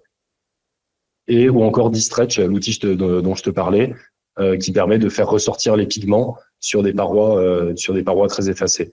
Mais le spécialiste des images en préhistoire et même sur les époques plus récentes n'est pas réellement un fouilleur. Moi, ça m'arrive assez peu de fouiller. Mais alors, si toutes ces gravures, elles sont dispo à l'air libre et sur un terrain, tu nous l'as dit, qui est quand même assez immense, et en plus, pas forcément facile d'accès, comment est-ce qu'on le protège? Comment est-ce qu'on protège? En faisant de la prévention. Si on va se promener à la Vallée des Merveilles, à Fontanalba, il y a des panneaux un petit peu partout. Il y a des guides, enfin des gardes aussi, les gardes du parc du Mercantour. Le site, il faut savoir qu'il est protégé depuis 1989 au titre des monuments historiques, donc c'est un site qui est classé. Et puis, il est dans l'emprise du parc du Mercantour et on peut pas tant sortir des sentiers que ça. C'est-à-dire que si tu vas te promener à la Vallée des Merveilles ou à Fontanalba, tu auras le droit de suivre un sentier qui te permet de voir un certain nombre de gravures, avec parfois des panneaux explicatifs. Mais pour vraiment sortir des sentiers battus et accéder finalement à certaines gravures les plus intéressantes et avoir une vision un petit peu plus complète du site, il faut prendre les services d'un guide. Voilà, donc des guides, il y en a plein sur place. Et c'est comme ça qu'on peut visiter le site. Et c'est comme ça qu'il est protégé finalement. C'est en évitant un maximum que les gens sortent trop des sentiers. Mais c'est vrai que sinon, c'est très difficile à protéger. Chaque année, quand je discute avec les gardes du parc du Mercantour, ils retrouvent chaque année des gravures, parfois des vandalismes qui ont été réalisés sur les roches. À une époque, alors aujourd'hui ça se fait plus, certains pensaient qu'ils pouvaient, avec des pieds de biche ou des outils, récupérer des gravures et pour les exposer chez eux sur leur cheminée ou j'en sais rien.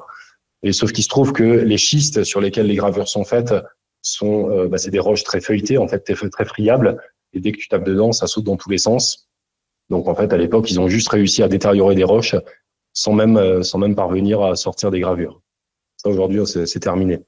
À une époque aussi, certains chercheurs même, pour faire ressortir les gravures sur les photos, les repasser à la craie. Alors, repasser une gravure une fois à la craie, c'est pas trop gênant.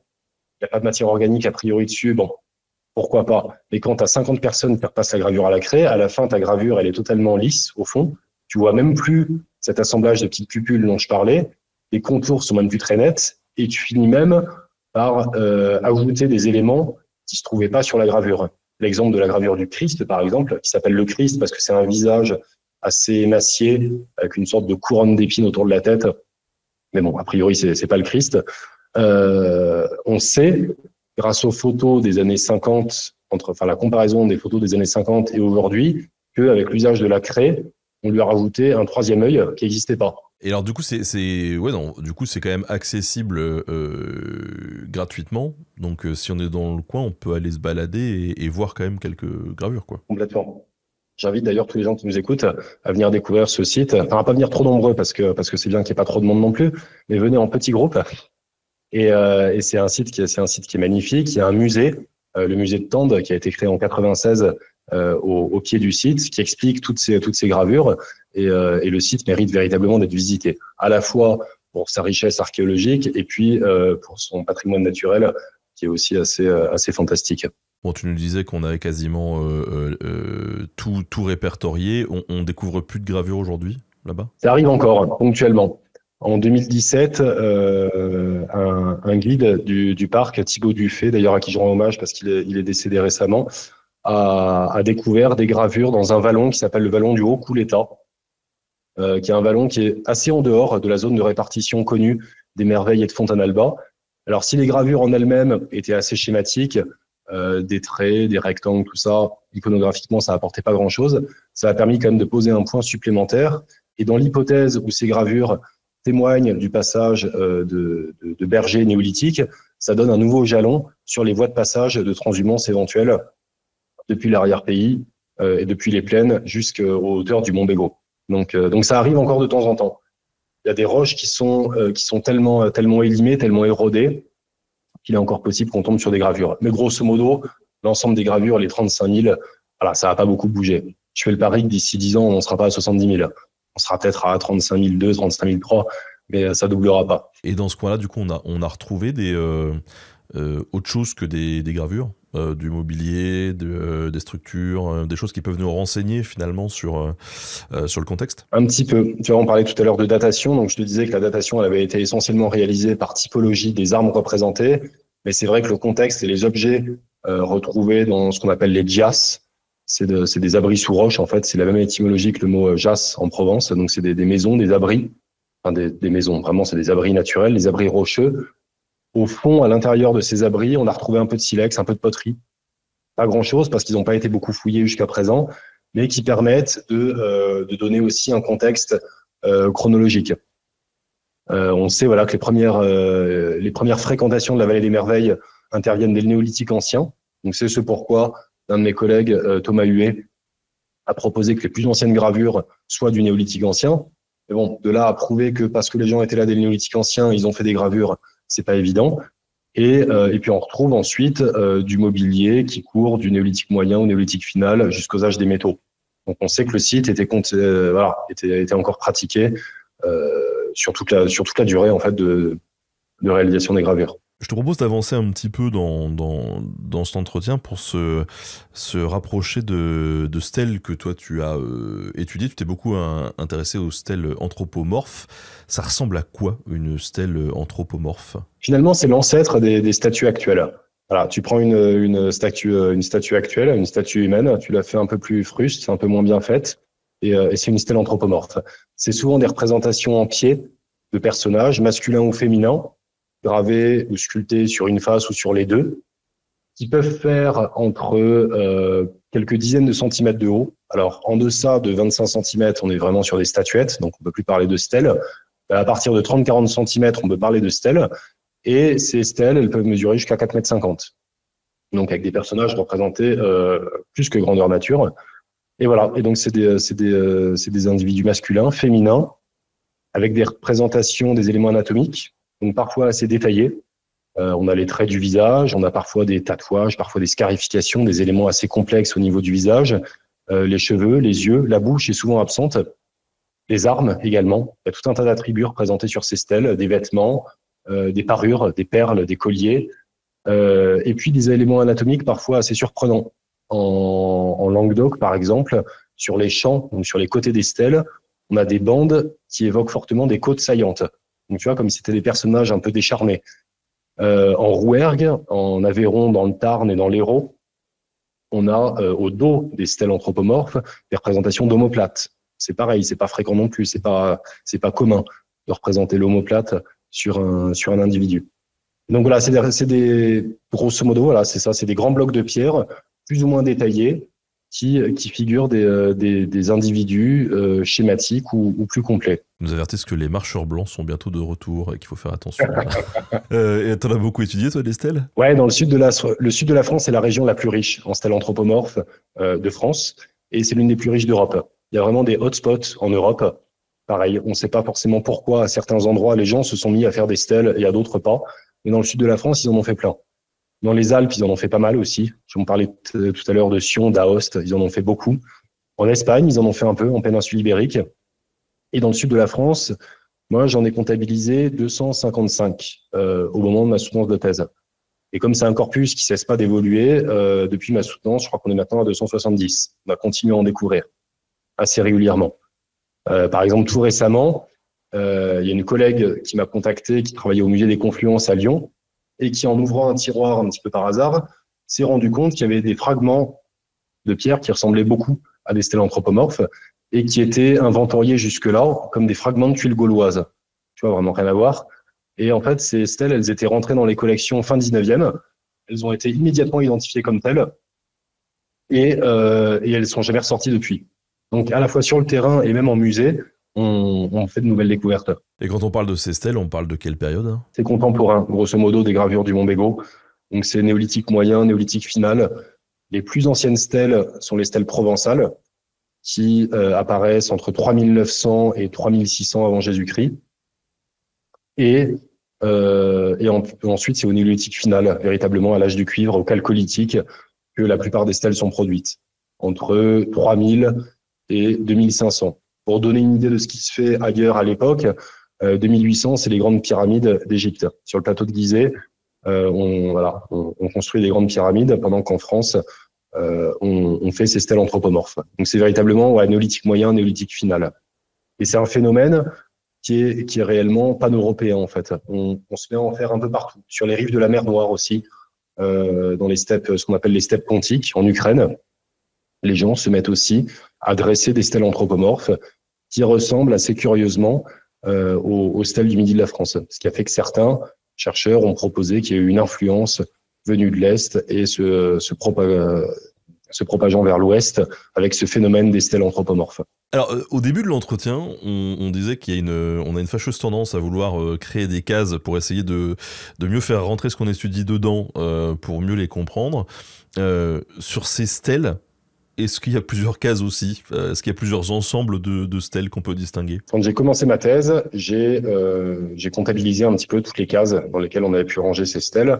Donc, ils sont au nombre de 255, c'est pas mal, mais c'est pas non plus énorme.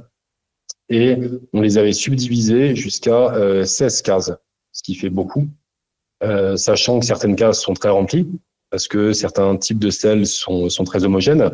Par exemple, dans le Rouergue, en Aveyron et dans le Tarn, on a 150 stèles à peu près qui se ressemblent toutes plus ou moins. Donc ça fait une grosse case. Et puis on a des plus petites cases qui forcément sont moins solides que les grosses cases. Parce qu'une case où tu mets 2 stèles à l'intérieur, est-ce que c'est significatif de quoi que ce soit ? C'est pas évident.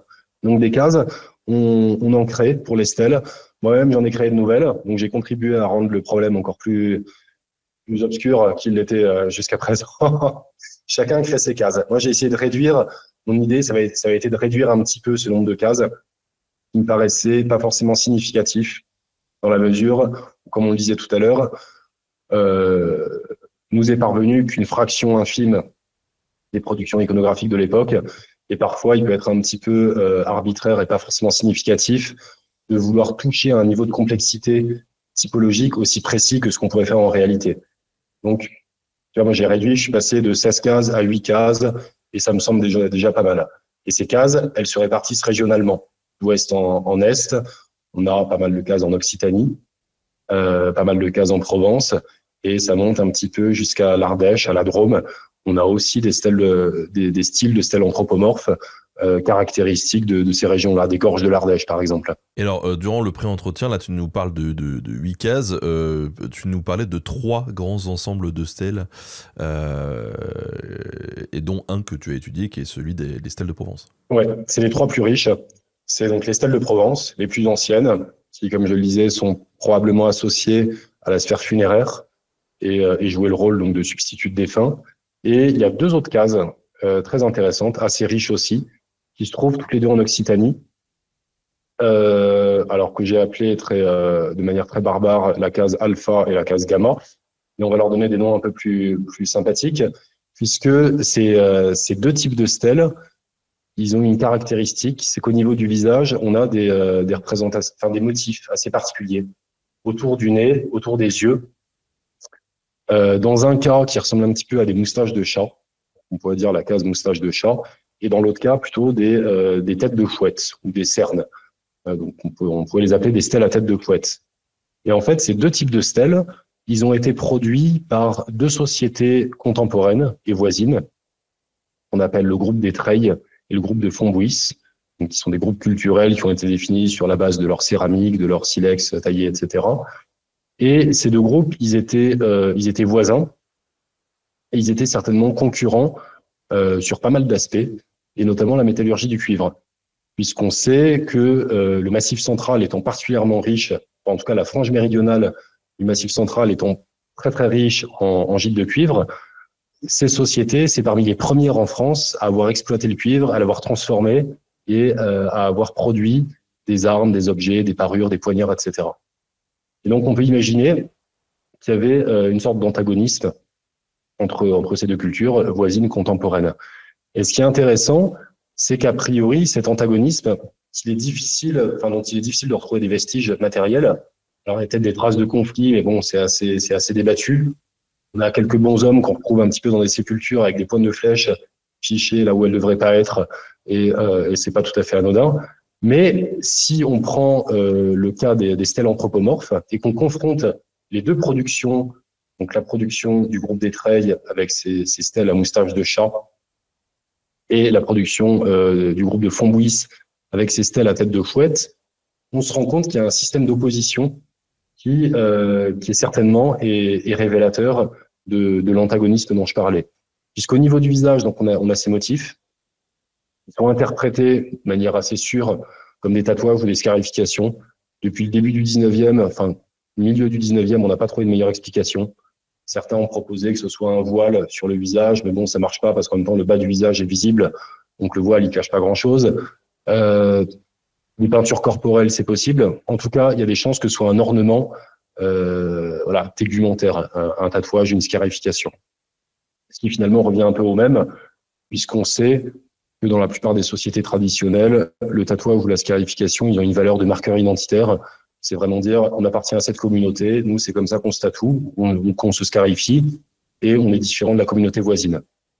Et quand tu prends donc ces deux ensembles de stèles, et que tu appliques le schéma, le modèle, la réflexion que Claude Lévi-Strauss avait appliqué en 1900, dans les années 70, sur des masques indiens en Colombie-Britannique, donc absolument rien à voir avec les stèles, mais la réflexion est applicable. Lévi-Strauss, en Colombie-Britannique, s'était rendu compte, donc dans le nord-ouest du Canada, qu'il y avait deux tribus voisines qui produisaient l'une et l'autre deux types de masques, donc la tribu des Salish et la tribu des Quakucles. Et il s'était rendu compte que ces deux tribus étaient antagonistes pour plein de choses, le cuivre notamment, ce qui est un hasard, mais ce qui est rigolo.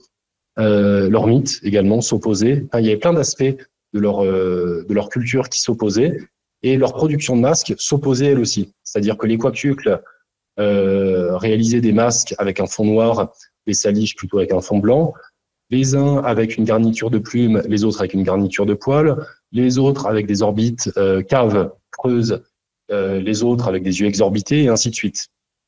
Et en fait, il y a tout un jeu de miroir comme ça, donc Lévi-Strauss a pu mettre en évidence, et pour démontrer que ça abondait dans le sens d'un antagonisme entre les deux cultures. Et quand on prend les stèles d'Occitanie, c'est la même chose. Entre Fontbouis et Treilles, entre tête de chouette et moustache de chat, au-delà des tatouages qui sont différents, il y a tout un système d'opposition.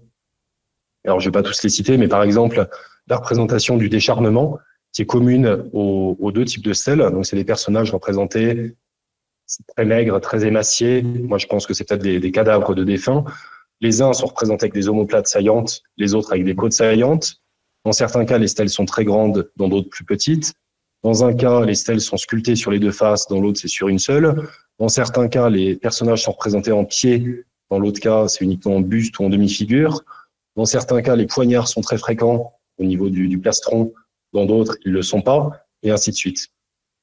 Et sur cette base, j'ai essayé, dans le cadre de ma thèse, d'alimenter un petit peu cet antagonisme qui avait été entreaperçu par certains chercheurs entre Treilles et Fontbouis, entre la tribu des moustaches de chat et la tribu des têtes de chouette, en montrant que l'iconographie néolithique pouvait permettre de toucher du doigt certains faits culturels pas forcément perceptibles autrement. Et alors du coup, ces traces de scarification ou de tatouage, on retrouve ça sur le visage, mais on retrouve aussi sur le reste du corps ? Non, ou alors on n'est pas parvenu à les identifier jusque-là. Ou bien c'était des sociétés qui privilégiaient le tatouage au niveau du visage. On sait par exemple chez les Maoris en Nouvelle-Zélande, James Cook dès le XVIIe, il a bien montré que les tatouages, certains types de tatouages qui définissaient le statut de certains personnages étaient préférentiellement réalisés au niveau du visage, qui est une zone particulière du corps humain. Et le reste du corps, en revanche, on a retrouvé Otzi, donc la momie des glaces, en 1991, qui a été découverte un peu totalement par hasard par des randonneurs qui se promenaient à plus de 3000 mètres d'altitude et qui sont tombés donc sur ce corps humain parfaitement conservé, qui est la plus ancienne momie naturelle du monde. Et on dit, pour la petite histoire, au début, on a pensé que c'était un alpiniste qui s'était perdu, etc. Et puis rapidement, on a vu qu'il avait un arc à côté, une hache, un bonnet en peau d'ours. ce qui n'était pas très très fréquent dans les années 90. Donc on a vite compris qu'il était plus ancien. Et Otzi, il se trouve qu'un certain nombre d'analyses ont montré qu'il était entièrement tatoué. Et d'ailleurs, Otzi, c'est le plus ancien tatoué du monde, puisqu'il date de 3300 avant notre ère à peu près, donc au néolithique final, à l'âge du cuivre, puisqu'il portait une hache en cuivre, il portait plusieurs éléments qui permettent de considérer qu'il était de cette époque-là. Et Otzi, il était tatoué entièrement. Alors des tatouages non pas au niveau du visage, mais sur tout le corps, souvent au niveau des articulations, souvent sur des zones qui pourraient correspondre à des points d'acupuncture. Donc on a considéré que c'était peut-être des tatouages thérapeutiques, un petit peu magiques, parce qu'a priori ça devait pas beaucoup fonctionner.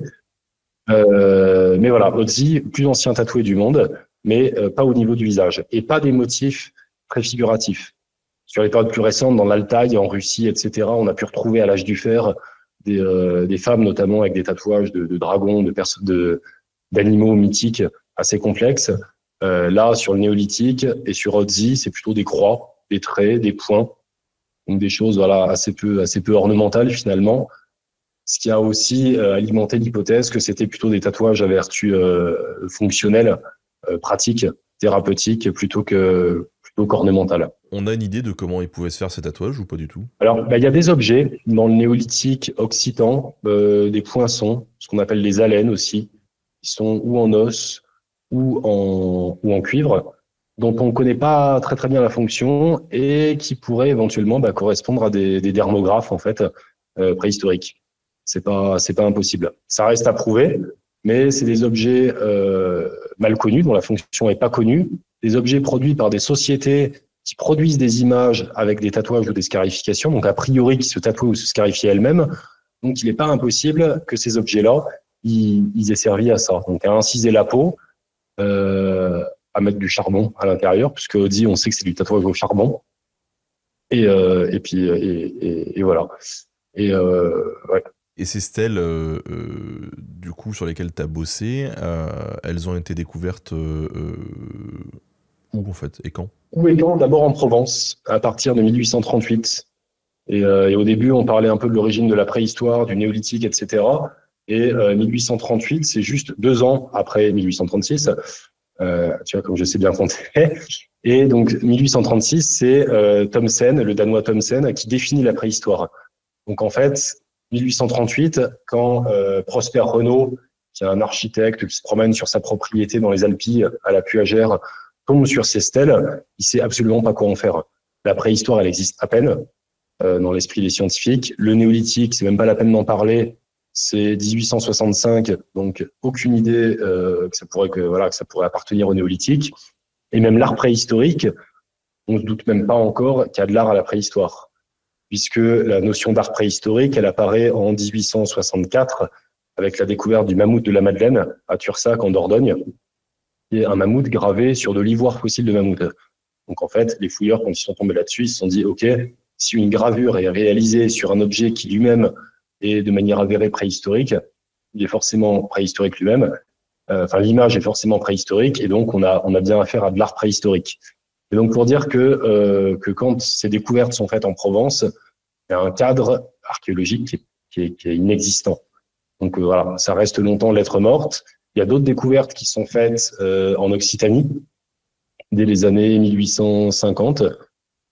Pareil, on ne sait pas forcément bien à quoi ça correspond non plus. C'est assez rigolo de lire les premières publications de l'époque, parce qu'il y a plein d'hypothèses qui sont proposées, des statues phéniciennes, des divinités païennes, enfin on sait pas, on n'en sait pas grand-chose. Et il faut attendre les années 1880 pour qu'il y ait un personnage qui s'appelle l'abbé Hermé, en Aveyron, alors c'était souvent des hommes d'église, qui prennent le temps d'inventorier ces premières statues, ces premières stèles, qui sont découvertes donc, dans le Tarn, dans l'Hérault, en Aveyron, et qui commencent à considérer qu'elles sont certainement pas phéniciennes, qu'elles sont certainement pas gauloises, et voilà, donc c'est le premier à s'intéresser à ça. Donc voilà, les plus anciennes découvertes sont finalement même antérieures aux principales découvertes de l'art paléolithique. Parce que Altamira, qui est la première grotte ornée, l'une des premières grottes ornées découvertes, vers Santander, donc en Espagne, c'est 1879. Il faut attendre 1902 pour que les préhistoriens français, notamment, acceptent qu'il s'agit bien d'une grotte préhistorique et que les peintures à l'intérieur sont réelles. Donc, tu vois, découverte en 1838 des premières stèles néolithiques, il est normal, en fait, qu'il y ait eu une grande inertie dans la recherche et qu'on n'ait pas tout de suite fait coller ça au néolithique, etc. Et ces stèles, elles ont été laissées sur place ou on les a démontées et envoyées ailleurs? Il y en a qui sont encore sur place, par manque de moyens, parfois, notamment en Occitanie. Alors, elles ont tendance à se dégrader. Parfois, elles sont abritées, on leur a fait un petit toit, un petit abribus. Donc, elles attendent sagement au bord de la route sur leur abribus ou au bord du sentier. Dans d'autres cas, elles ont été récupérées par des particuliers. Alors, c'est pas mal parce que du coup, elles sont protégées, mais en même temps, elles sont pas visibles par tout un chacun, ni par les chercheurs, ni par le public. Et dans certains cas, il y a des musées, comme le musée Fenaille à Rodez, qui ont constitué véritablement des collections de ces stèles, de ces statues menhirs. Et d'ailleurs, oui, j'invite tous ceux qui nous écoutent à visiter, s'ils sont intéressés par le sujet, le musée Fenaille de Rodez, qui présente la plus riche collection en France de statues menhirs. On a le musée d'histoire naturelle de Nîmes également, où il y a quelques stèles. Et c'est vrai que ça a été un petit peu la difficulté pendant ma thèse, c'était le récollement justement de tous ces objets, parce que voilà, beaucoup, parfois certains ont disparu, sont conservés par des particuliers qui parfois n'ont pas forcément envie qu'on vienne les embêter. Parfois sont en réserve. Il y a même quelques cas, alors c'est exceptionnel, de stèles qui ont dû être réenterrées sur le site de fouilles parce que les autorisations n'avaient pas pu être délivrées pour les extraire. Donc ces stèles, malheureusement, elles sont toujours sous la terre. Enfin, malheureusement, en même temps, elles sont protégées d'une certaine manière. Mais voilà, grosso modo, il y a 3 grands musées pour aller les voir, ces stèles. C'est le musée Fenaille de Rodez, le musée d'histoire naturelle de Nîmes et le musée Calvé à Avignon, qui présente aussi pas mal de stèles provençales. On arrive sur la fin de cette émission. Est-ce que tu aurais des références bibliographiques ou autres, des documentaires, des revues peut-être à conseiller aux personnes qui souhaiteraient approfondir un petit peu le sujet du jour? Évidemment, déjà, j'invite tout le monde à se rendre en kiosque et à trouver le beau numéro des dossiers d'archéologie sur l'art néolithique, puisque donc on fait un tour d'horizon assez complet du sujet et ça donne un bon aperçu de ces productions, en tout cas en France et dans les régions voisines. Des documentaires, il n'y en a pas beaucoup, il n'y a même pas grand-chose, malheureusement. Il y a beaucoup de littérature scientifique, vraiment. Il y a la thèse d'André Dana. Alors André Dana est l'un des principaux chercheurs qui a travaillé sur cette question, qui a soutenu une thèse qui est restée une référence et qui est encore une référence à l'heure actuelle en 77. Alors elle se trouve essentiellement en bibliothèque. Et sinon, sur l'art préhistorique d'une manière générale, j'invite absolument tout le monde à lire les publications de Jean-Loïc Lequelec, qui est l'un des chercheurs qui a les idées les plus novatrices, les plus originales sur l'art préhistorique. Mais ça va toucher davantage parfois à l'art paléolithique, notamment le bouquin qui est paru qui s'appelle La caverne originelle, un très très chouette bouquin, et qui parle plutôt des grottes ornées. Sur l'art néolithique, il n'y a pas encore grand-chose. Enfin, il n'y a pas encore grand-chose. Il y a à la fois beaucoup de choses et pas grand-chose de très neuf. Alors si, j'invite évidemment à aller lire ma thèse, qui se trouve en ligne. Mais ce sera pas très rigolo à lire. Et sinon, il y a des expositions. On a réalisé une exposition au musée de préhistoire des Gorges du Verdon à Quinçon sur les stèles de Provence, qui s'est terminée cette année. Et il y a une nouvelle exposition qui va ouvrir à partir de décembre prochain, à laquelle je collabore au musée des Merveilles de Tende, qui va justement mettre en perspective les gravures de la vallée des Merveilles avec les stèles provençales, italiennes, suisses, etc. Donc ça peut être un bon plan à noter pour ceux qui veulent voir un petit peu gravure des merveilles et stèles anthropomorphes en même temps. Et tu bosses sur quoi en ce moment, si c'est pas indiscret? En ce moment, je bosse alors sur plusieurs choses. Déjà sur le prochain numéro des dossiers d'archéologie, qui sera sur l'âge du bronze. Donc c'est bien parce qu'il y a une continuité chronologique avec celui actuel sur l'art néolithique. Je travaille pas mal sur des graffitis plus récents, parce que je m'intéresse aux images d'une manière générale. Et je collabore notamment avec la mission Cabrera, qui est une mission menée par Frédéric Lemaire de l'INRAP, sur une petite île quasi déserte des Baléares, très bel endroit, où des soldats napoléoniens ont été internés en fait pendant la guerre d'Espagne entre 1809 et 1814. Et ces pauvres gars, ils ont été pas mal colonisés les grottes de l'île, à la fois pour y trouver de la fraîcheur, de l'eau, etc. Et ils ont réalisé des graffitis dans les grottes, et moi je m'occupe du côté graffiti. Et je travaille également un petit peu avec EVA International aussi, en archéologie préventive, en péninsule arabique. Donc là, je devrais retourner normalement prochainement aux Émirats arabes ou en Arabie pour aller faire un petit peu de terrain.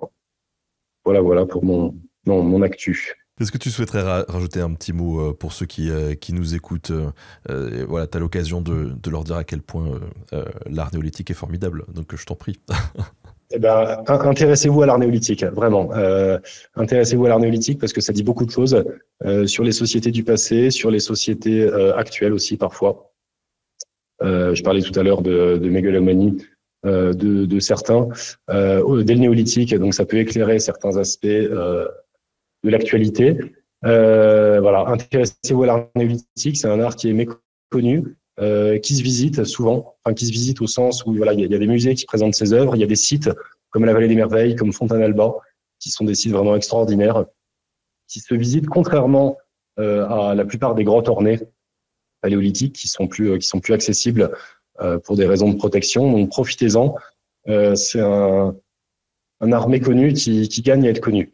Le message est bien passé. En tout cas, merci Jules de nous avoir accordé de ton temps aujourd'hui pour cette émission. Merci à toi, c'était un plaisir. Écoutez, je vous remercie tous. Remercie également Louis pour la préparation de cette émission. Et à très bientôt sur les réseaux. Salut!